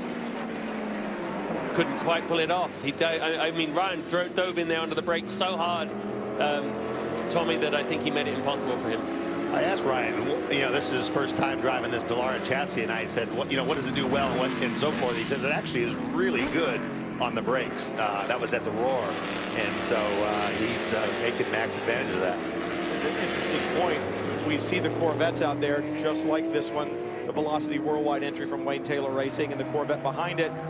While they are Corvettes in body and in engine and drivetrain, it is a different chassis underneath. Both of them, a Dallara chassis for the 10 and the Coyote chassis there, and the number 9 for Action Express. So they'll have nuances that are slightly different. That's the battle in Daytona Prototype. In GT, the 44 still there trying to push on the back of Ryan Hunter-Reay. Ambrose right there at the end of it. Let's see. We talk about V8 supercar driver, and he's going to use a little help from traffic. Does. It looks like Rockefeller had to get out of the throttle as GT traffic. A Porsche comes over and squeezes him to the outside. He has to lift, and that's all that Ambrose needed. Yep. This is unbelievable, this run of the 60 car back towards the front. I mean, I remember last night I was looking down on we've got screens in front of us for the viewers at home. The tire's just going to take a lap to get that off and get the handling of that Corvette back underneath him, but he's dropped back a bit after Ambrose was able to get around him. It could be something as simple as literally something like that. You're so pumped, you're so tired, you're relying on the adrenaline, and a little thing like that, it's just a little disappointment, and sometimes just mentally it takes you a little bit to get gathered back up and going back at it again. Things that you don't normally have to contend with. Saw the 56 car in there in the serial as Ambrose was working his way through. Clint Boyer holding down the 8th position in GT, and I continue to be impressed with the job that Clint Boyer has done. That entire Waltrip AF Corsa team, and they're running good here, as are several of the Ferraris. Right now it's Porsche, Ferrari, Porsche, and then the Audi brigade lines up 4th, 5th, and 6th in GT. 3 different manufacturers still gunning for the watch in GT, and for Scott Pruitt, he's looking for his 5th win. Can the Corvettes do anything about it? Does Ford have anything for BMW? We'll find out. There's more to come from Daytona. Flew Ari Leyendijk in. Michael Andretti was here because of his Super V history. So I wouldn't be surprised if Volkswagen also part of that, you know, the top of that Audi Porsche group. Pruitt is really doing what Pruitt does very well with the Ganassi 01. He pulls out about 6, well, it's now 9 seconds on that last lap, and he is just controlling his pace there with traffic. Marcus Ambrose all over the back of Ryan Hunter-Reay, using traffic to his advantage. And way back in the shot is Rockefeller. He's dropped back after that little nudge off track by the GT car. No longer a factor in this battle. That is the onboard from the number 3, I believe, Pedro Lamy behind the wheel of the 8-star Motorsports Corvette. Not a factor in the battle, but you get to watch it from on board with those cars right in front. And Lamy running some good times, beginning to close down. Look at Ambrose, look to the inside of Hunter-Reay. It's Ford power in the number 60 Chevy Corvette, the number 10. So Ford versus the bow tie, the blue oval versus the bow tie. Down the back straightaway here, out of NASCAR 2, and they'll head to the bus stop. I think you're right there, Tommy. I think the 10 car is good under brakes, even though, you know, Marcus Ambrose is able to get right up behind in the toe here. He just can't pull it off under the braking at the moment. Yeah, and it looks like Hunter Ray's struggling a little bit, putting the power down up onto the banking. I would like to point out for everyone that I'm getting a lot of Twitter comments. No, I did not go out last night to some of Daytona's finest establishments. No, I wasn't drinking on the infield. Otherwise, I'd have shown you on tape. I have a horrible head cold, but I've had people going, wow, JB, you must have had a big night. No, I didn't. Well, in his defense, he sounded way worse. Yeah, he was worse yesterday morning. He was way worse yesterday morning. Well, we talk about the different manufacturers battling here in Daytona Prototype. They're also battling in GT, remember, and the Rum Bum team, well, they're Audi R8. They've been running well, Andrew. Yeah, and I'm with a member of a famous German racing dynasty and a man who led a Formula 1 race. He's got to put his crash helmet on in just a minute. Marcus, Audi has slipped out of the top 3 at the moment. He had a bit of difficult deals with some speeding and stuff like that. Yeah, we had speeding in the pit lane. I overtook the safety car. Therefore, we got 3.5-minute penalty. So it's going to be not easy, but it's really tight now. I probably are going to stay until the end of the race now in the car. It's going to be a long stint. I'm going to push like hell until the end, and I give everything. Great stuff, then. Go and get crash helmet on. And just to say that, Marcus, we want to know from you out there, folks, which Grand Prix did he lead? I know.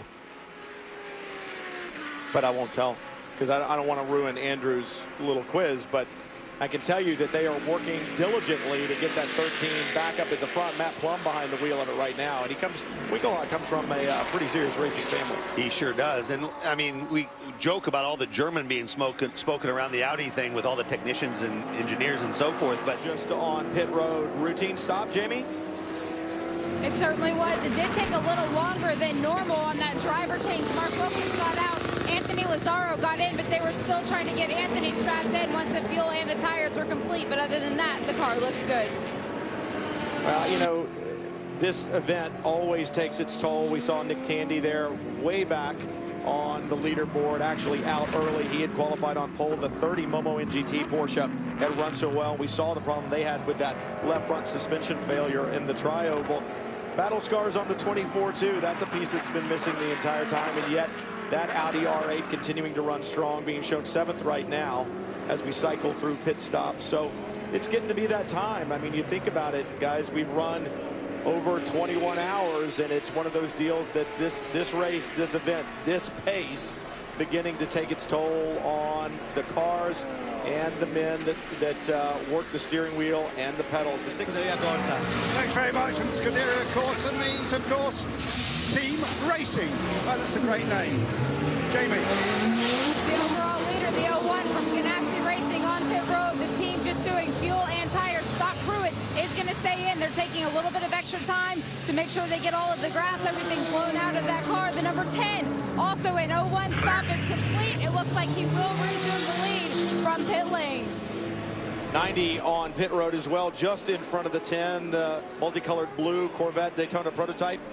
Looks like routine service there. We also understood there was a radio report all the way to the fast lane. Close to the air hose, and you heard him say that time, all the way to the fast lane, try to get out there as soon as possible. We saw that drag race earlier today, but what I was saying was the 60 we heard a radio you don't want to have. No, and I mean, they've been up against it from the start, really. Things haven't gone their way, and so I don't think this will hurt as much as last year. Now, you'll notice that the number 10, Max Angelelli, in front of the 60. So Angelelli's picked up a spot on Marcus Ambrose, and when you've been around as long as Angelelli has, you learn to play a few tricks, and this time I don't know if it was a trick that he actually had planned or he just used a little bit of lady luck. But look at the GT battle in front of him. Ambrose gets pinned up behind, wants to go low. He just absolutely pinned is the word. He thought the 64 was going to not get into the altercation there, sort of with the BMW, and absolutely trapped down there. God, that must have been so frustrating. Great job. But you know, no harm, no foul in the end. He's right back behind him, and you know, track position, track time. And now the shoe's on the other foot. Like we've said, it's harder for the guy that gets to the traffic first. And look at Ambrose looking up the outside. But Wayne Taylor Racing, the Velocity Worldwide car, they've played their ace. So they want Angelelli at the end. They got him to within about 2 hours and 10 minutes to the end. He's going to take it to the end.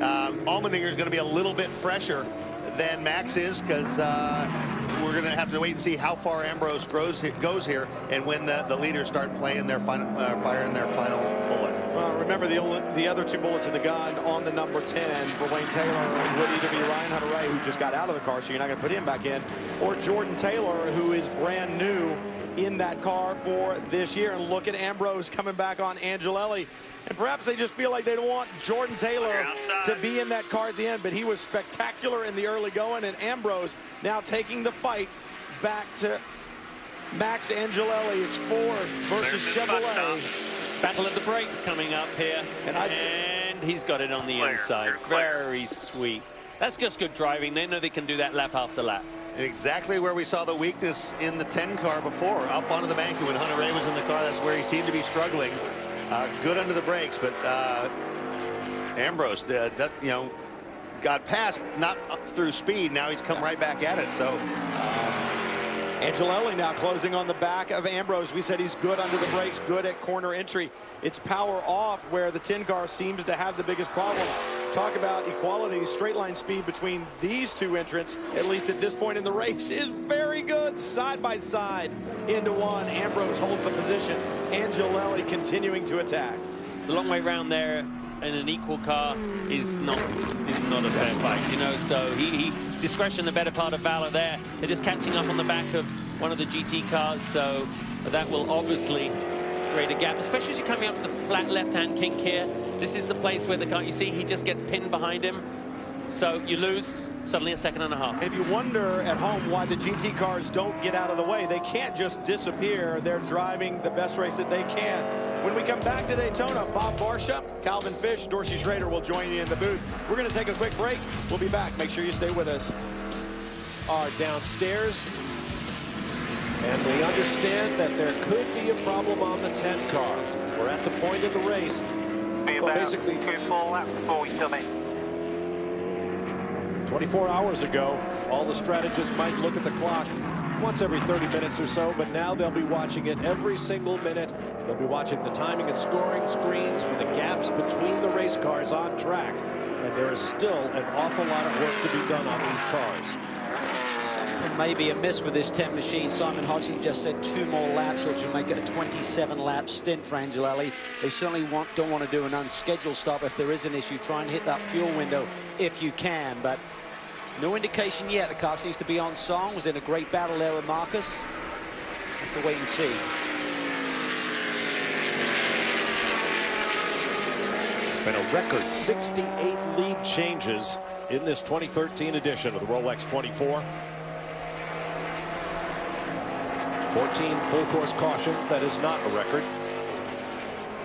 One thing I still question when Ganassi did that brake change about 4 hours to go, the fact my life and my race team in every possible way, and I'm sure AJ Allmendinger would back up that statement. His life changed as well. Let's get more from Chris Neville on the 10 car.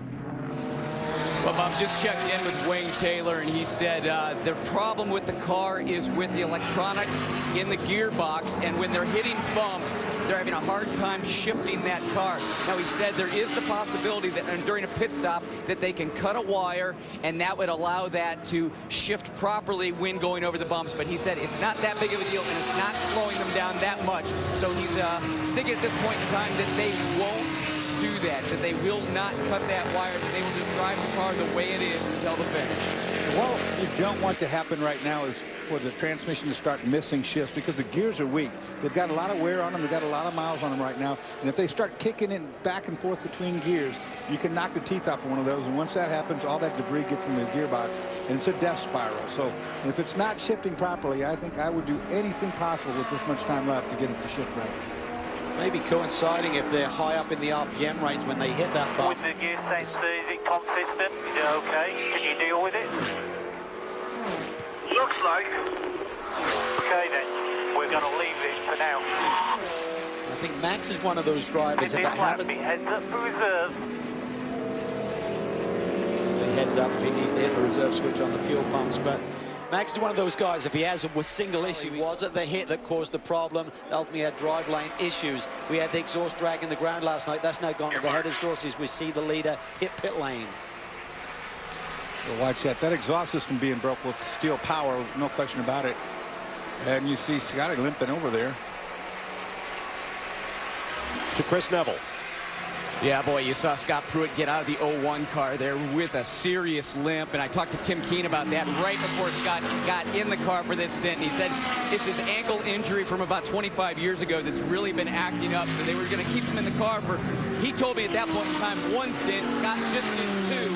So that ankle's going to really be bothering him. We'll talk to him in just a second. But JPM now behind the wheel. He's going to finish this out. And that was just Sunoco fuel and Continental tires on the car there. I'm going to jump over the wall here because last time we didn't get a hold of Scott Pruitt. He had walked away, got back to the coach before we could get him. But I'm going to get him right now. And Scott, saw you get out of the car there. Big limp. You got a limp back here. You doing okay, man? Just my ankle is just tore up. You know, it's just... It's frustrating because it's just a lot of years, you know. It's those old IndyCar injuries. First pit stops. Here come the Daytona prototypes. Yeah, I'm sure pretty much everyone's going to come here because if you stop now, you'll do it on one more stop to get to the checkered flag. So now it's down to the crews. Hopefully those cars are refreshed, no real servicing other than fuel. Don't see tires over the wall for the 01, Chris. Yeah, the Calvin, the 01 already in, not doing tires for Juan Pablo Montoya, but the 10 car, they're going to do fuel and tires. What's interesting is they have a tether on their gas man down here, and, well, it looks like the 01's going to beat them out anyway. They're trying to do a short fill on this car, and before that 01 got a launch and try and get some track position. Matt? And service already complete on the 60 car. Michael Shane Racing, A.J. Allmendinger, great job by these guys to give him about of the hit by Jamie McMurray earlier in the race. More great battling now. Ryan Hunter-Reay in the number 10 car from Wayne Taylor Racing, battling the 01. Wave after wave of world-class drivers from both Wayne Taylor Racing and Chip Ganassi. He fought hard, but the BMWs certainly have some poke on these straightaways, and we know that Ganassi runs their cars really trimmed out here, so it's a combination, but they have speed.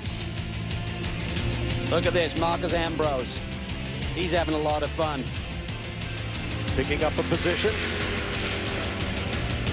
And then challenging for second. Takes the position away from Max the Axe in the brake zone. Speedway. It doesn't get more dramatic than this. The green is out as we return to coverage of the Rolex 24 at Daytona.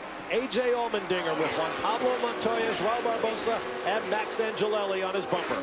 A.J. timed that to perfection. I was expecting JPM to have a run at him, but he didn't make it happen. So A.J. now has to hit his marks through this infield section before he gets to that banking. A.J. intentionally didn't go because he saw that run about to happen. Bob Wheels in the grass to the inside. They were 3 wide down there. Let me correct myself. That's the 9 from Action Express. Yeah, that's Barbosa right there at 3rd place. Max the Axe in the mix as well. 1, 2, 3, 4, all nose to tail on the high banks. Ford, BMW, Chevy. Got 5 car lengths, 4 car lengths. And go be close. See this draft now. I mean, 4 cars are punching a big hole in the air as they go down the back straight. There's been a lot of complaints in the paddock about performance balance here this week, but I tell you what, the end of 23 hours of racing, and you've got 3 different manufacturers covered by a blanket.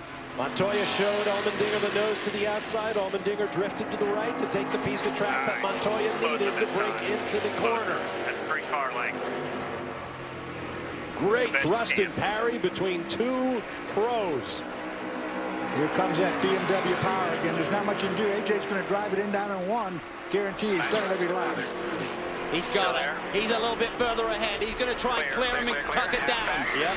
Now you got to try to force him to go in too deep. Now AJ will try the outside. Brown's not going to let that happen. Wow, what a move by Allmendinger. He tries to go the outside of Montoya. Yeah, but he's going to get rubbed off if he gets out there. That's no man's land. That was going to be problems if he tried to hang there. Now he tries the outside. He'll try to switch back to the inside on the exit. Watch, he'll try to tuck in here. Barbosa sticks his nose in. I'm not sure even AJ is looking in those mirrors. He's just on the attack at the moment. If he slips, Barbosa will be through. Another former winner of the Rolex 24. There's nothing but experienced winning drivers up front. Montoya slides wide a little bit, trying to carry apex speed through there.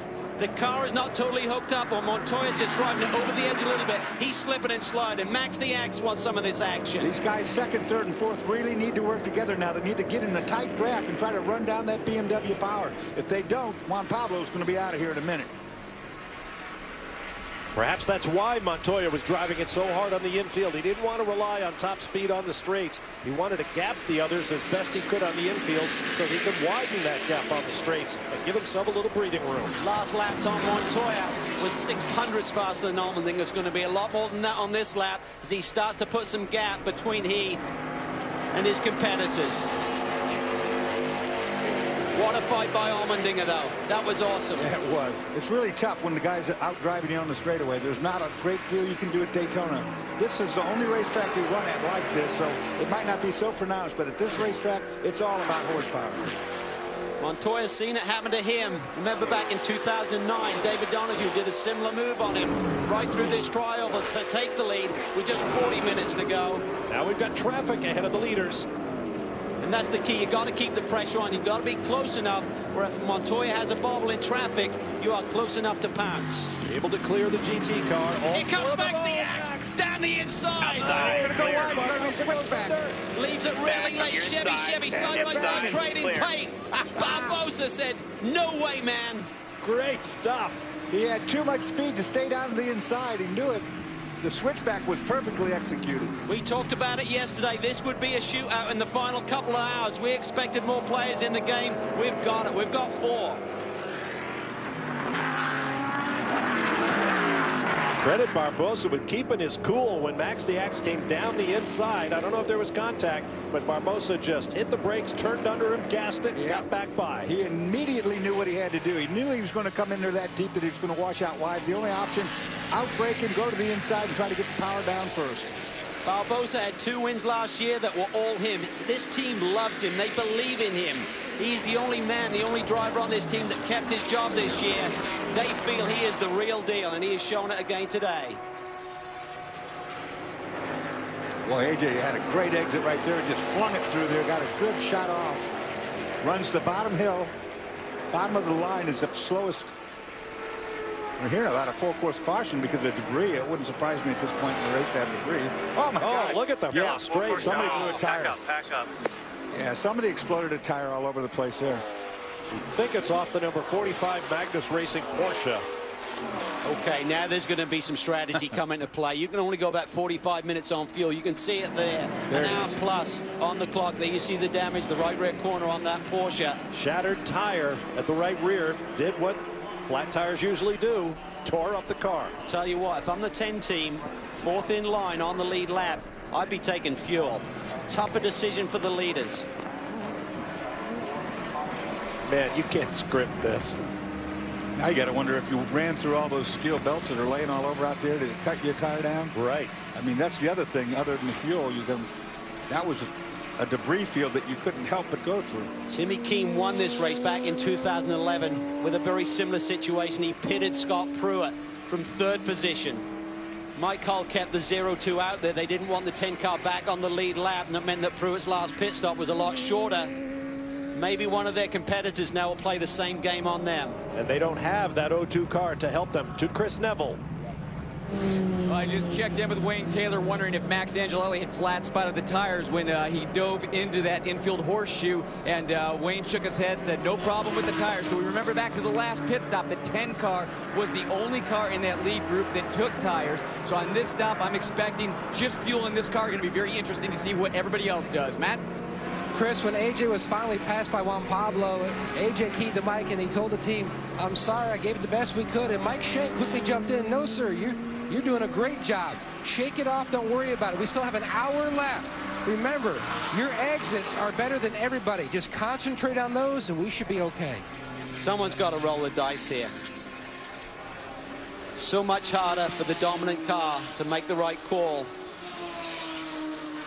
For the others, and they can also see what the other one's going to do first. That's right, and all they have to do is react. More trouble here with the 45 still rubbing. Could be another tire problem coming up for that car. Yeah, I'll be lucky to get around without popping that.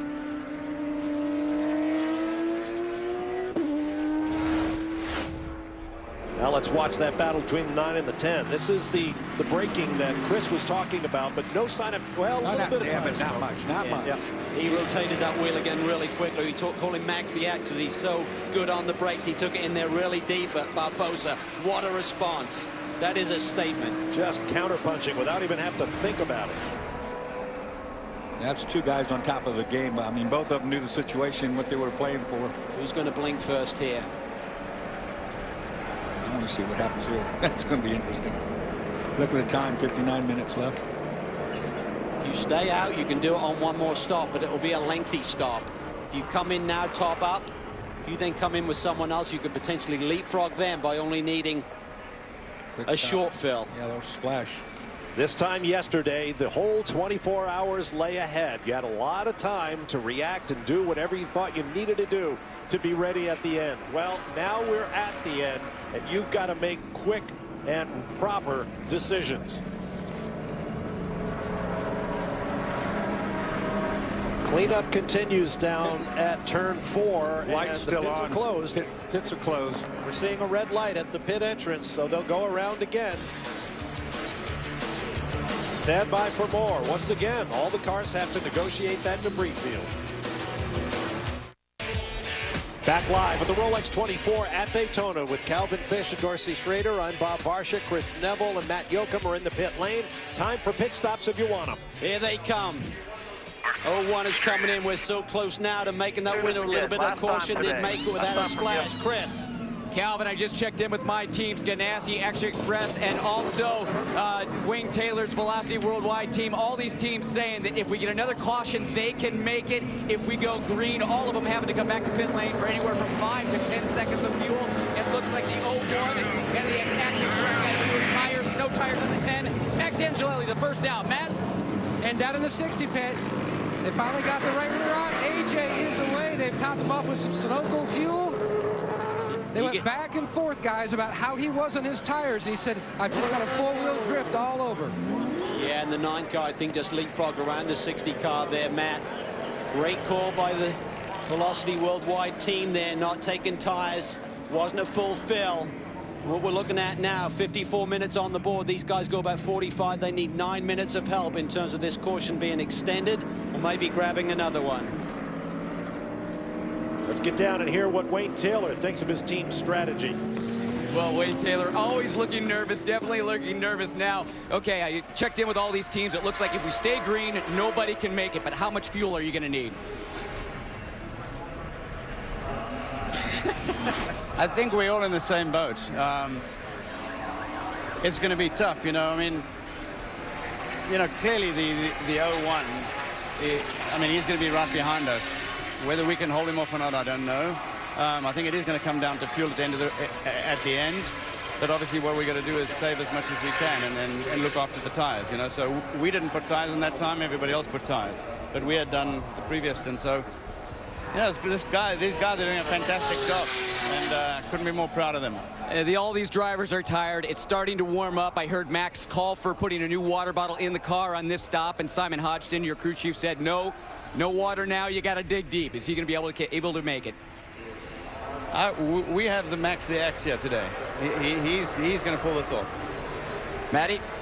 Down in the Michael Shanks race a bit.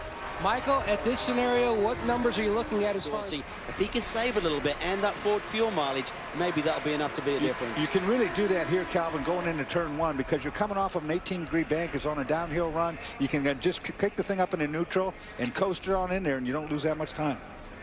Chris Neville is with Tim Keene in the Ganassi pits. Well, Tim talking to his crew down here. But, Tim, everybody fueling up there, but we have seen the Fords go a little bit longer during this race. Do you think they can stretch the fuel? No, I don't think so.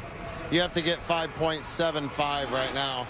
In order to do that, you're going to have to go pretty slow, and I think if that would just kill you. We'd have too much of a lead on you by the time it's over. All right, here we go. Getting ready to go green. We are green once again. Green flag in the air. You're racing, gentlemen. You notice on that pit stop, too, the Ganassi team took just about the same amount of time in the pits as the 10 car did, even though the Ganassi car changed tires in addition to fuel. Look at Allmendinger. He goes around the long way. Around Montoya, he takes 3rd spot. Barbosa is loose. Allmendinger will be on the attack here in the brake zone. Oh, and he's gone by the outside. Barbosa jumped the Look at this. He's going to try and ride the rim shot here. Will Barbosa get rid of it? No. Going to push him off for sure. So much being fair. Now he's got a radiator full. That's not good. And he's dropped back in front of the 99 in 6th place. Putting it all on the line. So much for saving fuel and right in the draft. AJ wanted the lead. At the start, Barbosa jumped Juan Pablo, got around him cleanly, and then out of nowhere, here comes AJ. But he got pushed off for the efforts. Montoya's the more conservative one of this group. Who would have thought that? My point is, Barbosa, I want to see if there's any repercussion on that start. I don't think there will be. Well, remember, when the green flag is out, you go racing. We can't see the green flag. Watch Barbosa. Watch him. He's a 3rd place car. Now he makes his move. It's not green yet. Now watch him. He just drives right by. There's the green. I don't know, boys. Well, I think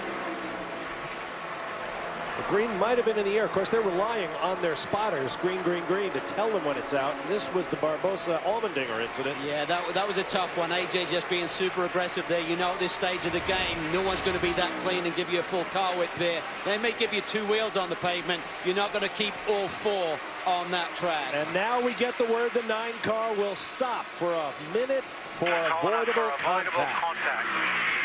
Wow, that is a really tough call at this stage of the game. The penalty is for the contact, not for potentially a jump start. We're not sure on that one, but that is a really tough call in the final hour of this race. Takes another player out of the game. AJ was being super aggressive, and Barbosa gave it to him. He's essentially handing him that position.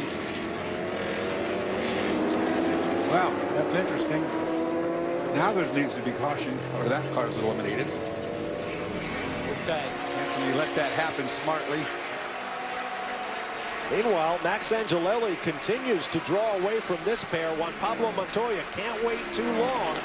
He knows, presumably, that the car ahead will have to go to the pits. Further than we've seen, and I don't know why you wouldn't take it. Montoya was told by his crew, the 60 is good on fuel, you better go. We're all watching the same Look at this. So, they rest around the outside of Florida, gets his ride. This is great racing. Drag race to the kink. Quick left-hander coming up. Oh, you can't go side by side through there. What a performance by Anthony Lazzaro. He's running up against these young hot rod European kids. He turns 50 soon. Let's get a comment from Chris Neville. Well, Bob, just listening to Tim King talking to Juan Pablo Montoya on the radio for about the last 4 or 5 laps, just saying, hey, I got to get around this 9 car. And Tim King telling him, don't worry, they're going to be coming in for a penalty, but it's been taking a long time as Elton Sawyer's group has been trying to lobby to keep that car on the racetrack.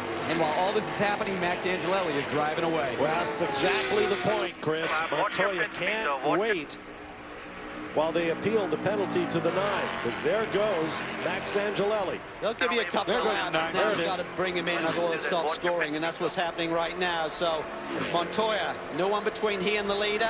Nobody touched the car, nobody over the wall, nothing. So somebody rolled the dice and came up snake eyes. Joao Barbosa will be there for 60 seconds. We'll take a break and return. Back at Daytona moments ago, Juan Pablo Montoya closed the gap to Max Angelelli in the race-leading Corvette Daytona Prototype and passed him into the chicane on the backstretch here at Daytona International Speedway. To use a quote from my old mate Lee Diffie, this won't take long, did it? 70-second lead change of this Rolex 24. That's an all-time record. And now Montoya has to deal with traffic. We are hearing on the radio that Montoya is 4 laps shy on fuel. So if that's the case, how is the 60 going to make it without help on yellow? I really feel they may have dropped the ball there a little bit and not taken a splash. Just 2 or 3 seconds of fuel could have given AJ Allmendinger an advantage here. The same amount of time it took to clean that radiator would have sealed the fate for the fuel. Now he's got to wait for a yellow, or hope for a yellow, I should say. Exactly. One more yellow and that all goes out of the window, but if we stay green, it could be critical. Now as you could, the 60 all the way to the end, knowing that everybody else was going to have to stop. You needed to come in and get the grass off, but take the advantage there and throw some more fuel in it. It's going to be questionable in my mind anyway, if the 60 can make make it. We know the Fords have been getting better mileage, but is it enough? Time will tell if that is the difference. And, you know, the emotions are high. Everybody's exhausted, sleep deprived. So whether they let that slip in the heat of the moment or not, we'll find out. But watching Montoya a second ago, I was just in awe of the precision. If you look at the marks he's hitting, he's using every inch of curb, but super, super tight. 41.4 was 9/10 of a second quicker than Max Angelelli, and 2.5 seconds quicker than A.J. Allmendinger. But we still have half an hour to run here at Daytona. Don't go race. The team's 5th victory in the last 8 years. What a remarkable record. The team has won 3 championships in a row. They are the dominant force, but it is not easy. It is close every year, but they continue to execute at the highest level. Second place, Max Angelelli running 14.5 seconds behind Juan Pablo right now. It really comes down to fuel mileage as far as I can see. I mean, you look at third place A.J. Allmendinger, well, he's already on fuel conservation mode. He's running 2 seconds a lap, average, slower than these other 2 cars. I still don't think that's enough, though. Angelelli's 15, 16 seconds behind. We'll have to see what it is when he hits the stripe. And trip down pit lane is around 30. So for Montoya, if he does have to hit pit lane and Max doesn't, he's then in catch-up mode with not much time on the clock. So it's all about fuel right now. 15.1 that lap through. You know, you're talking about Michael Shanks thinking that AJ can make it. You know, that'd be far-fetched. If he could make it, though, Calvin, he's holding a good card. Absolutely. Ford has been getting good mileage. BMW has a lot of power here this year. Typically, when you got good power, Dorsey, you're burning fuel. Absolutely right. That car has been burning more fuel. No doubt on if it comes to a sprint race who's going to win it, but I think this could be a fuel race. There's Allmendinger. Now hearing on the radio communication. No, now we're hearing that it may not be the case. We thought we heard that the 10 car may have been told to pit. Now the pit is telling the car, stop. No, don't stop. Well, we're not sure. Yeah, I'm sure they know other teams are listening. Yeah, I was just thinking to myself as they did that, Montoya was right by pit entrance. I would have, if the team had been quick off the trigger, he may have pulled in then. That would have been a very sweet move. Well, they've had other things to think about. How about this moment in the chicane? Oh, that was dodgy. Down the inside of a GT car. If the 10 pits, the 01 has got it, because they're the only ones who are in shouting distance. A.J. Allmendinger is too far behind. I think that the 01 can afford a trip down pit lane and still keep track position on the 60, even if he stays out. TK, what do you think? Exactly. I mean, the 10 really is the wild card, because if the 10 can go to the end, they've been running quite a bit slower. So if they're saving fuel, Montoya is, you said Tim would want a yellow, which he would, to get into the pits and have a shootout. We're getting close to where if you go yellow, you're not going to get green again. So there's all kinds of different permutations here, and it's crazy to think that this could somehow slip away from target Chip Ganassi, right? Chip Ganassi with Felix Sabates. But we won't know until we know exactly how much fuel is on. I think we know that the 01 is going to have to stop as quick as they've been running. The 10 is the real question mark in my mind. Yeah, the yellow, I think, gets him in the window of being able to stay out there and not need a trip down pit lane, TK. And but this is the big question mark. Does the 10 have enough? The 60 is not close enough to Montoya, even if they don't visit pit lane. This is the big one. Can they pull off what would really be a surprise victory? All of the rumbling and grumbling in the paddock for the last 5 days. This is going to be tight. So Alex has played his hand. It's up to the drivers now.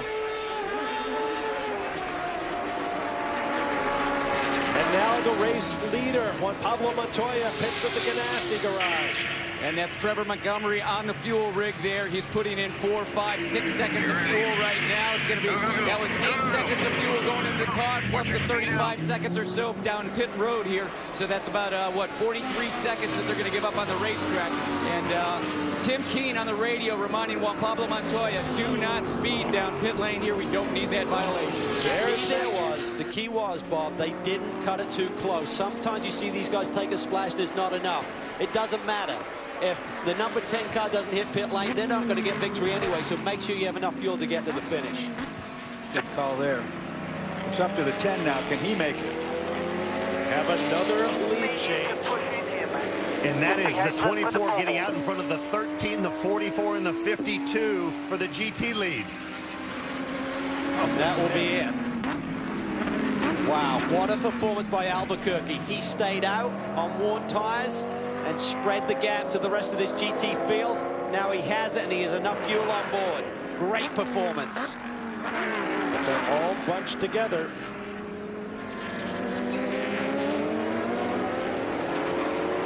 Now let's get more on the 10-car situation. The new race leader, here's Matt.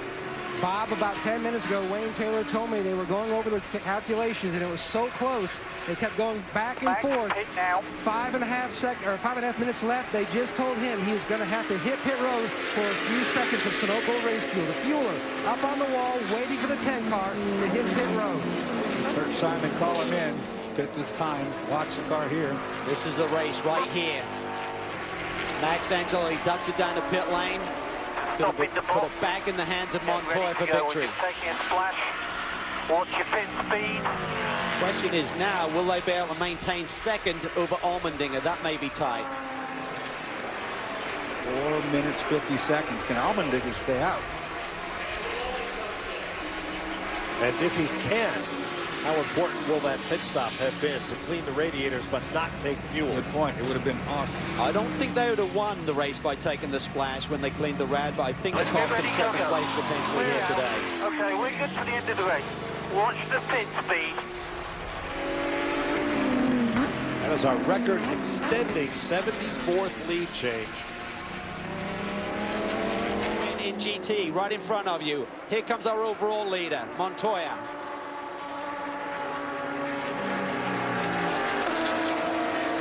Meanwhile, Wayne Taylor. He lives and breathes this. He really does. You thought he was joking when he said he might have a heart attack? Answers that out question. Of fuel. Charlie Kimball will pick up his first watch as Juan Pablo Montoya brings Chip Ganassi Racing with Felix Sabatis and their BMW Riley to victory at the Rolex 24 again. 5-4-8. And there is your winner in GT, Felipe Albuquerque in the WeatherTech Audi from Alex Job Racing. High fives all around. What a performance. Scott Pruitt ties the legendary Hurley Haywood. This celebration donuts from Felipe. What a great day for that team. Audi are here. 1-2 for Audi. It looks like Wilkins jumped up into the third spot with Winkelhock running out of fuel. Audi, Ferrari in GT. That's a lonely trip home with that 13 out of gas on the last lap. Marcus Winkelhock, a GT class world champion, gave it everything he had.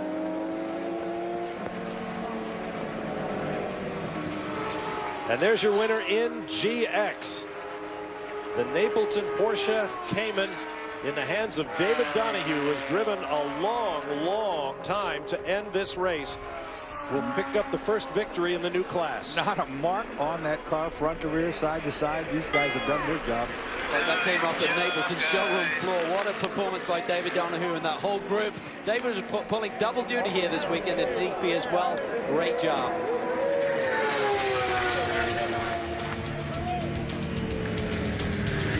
And so the results will be tabulated. Yet another dramatic Rolex 24 is in the books, but we still have to hear from the conquering heroes, and we'll do that in Victory Lane at Daytona in a moment. Welcome back to Daytona, where the 2013 Rolex 24 was another dramatic shootout to the very end. Time to hear from the winners. Let's get down to Victory Lane and Chris Neville. I believe the 10 car would have to come in and pit. It did allow them series for 2013. Our Sunoco moved the race, the final pass for the lead on a day that saw a record 74 lead changes. Juan Pablo Montoya ran down Max the Axe Angelelli to take the lead. He would give it up, but then get it back on final splashes for fuel and bring it home. Scott Pruitt, Memo Rojas, Juan Pablo Montoya, and Charlie Kimball. Scott Dixon entered in that car, but he did not drive it. And here are the unofficial results. Neville. Well, Max Angelelli finally getting some fluids in him after hopping out of the car and being pretty worn out there. But Max You guys worked so hard. You finally got that track position on that last caution, but when Juan Pablo went by you, you still didn't give up the fight. No, never, never. I told everybody in my team I would never give up, and they know me. But look, this is the Velocity Worldwide team. They made it happen, not me. They made it happen with pit stops and strategy just absolutely perfect. So it's their win. Wayne, we've gotten so used to seeing the emotions on your face over the years. Once again today, we just saw you filled with emotions. Is it tough to see this team and what happens, or are you at least kind of happy after last year getting out in the first 30 minutes of the race? At least you're starting out the season strong. Really happy. Coming into the season, we've all been excited, you know, with this new partnership and Team Chevy, and having Ryan Hunter-Reay winning the championship last year, driving with me back in 2006, coming with us. Max, of course, is my family, who's part of the everything, and then Jordan coming on board this year. And you know, there was so much expectation and there was so much drama coming into this race with horsepower and this and that and whatever. In the end, you know, I felt that this team did more than anybody else. I don't remember one pit stop that we didn't beat everybody, and everybody, you know, just executed perfectly, and we were just about there. Great run for the IndyCar champion and Jordan Taylor, who's taken the baton from his brother Ricky. Bob? Outstanding effort. That crew has a lot to be proud of.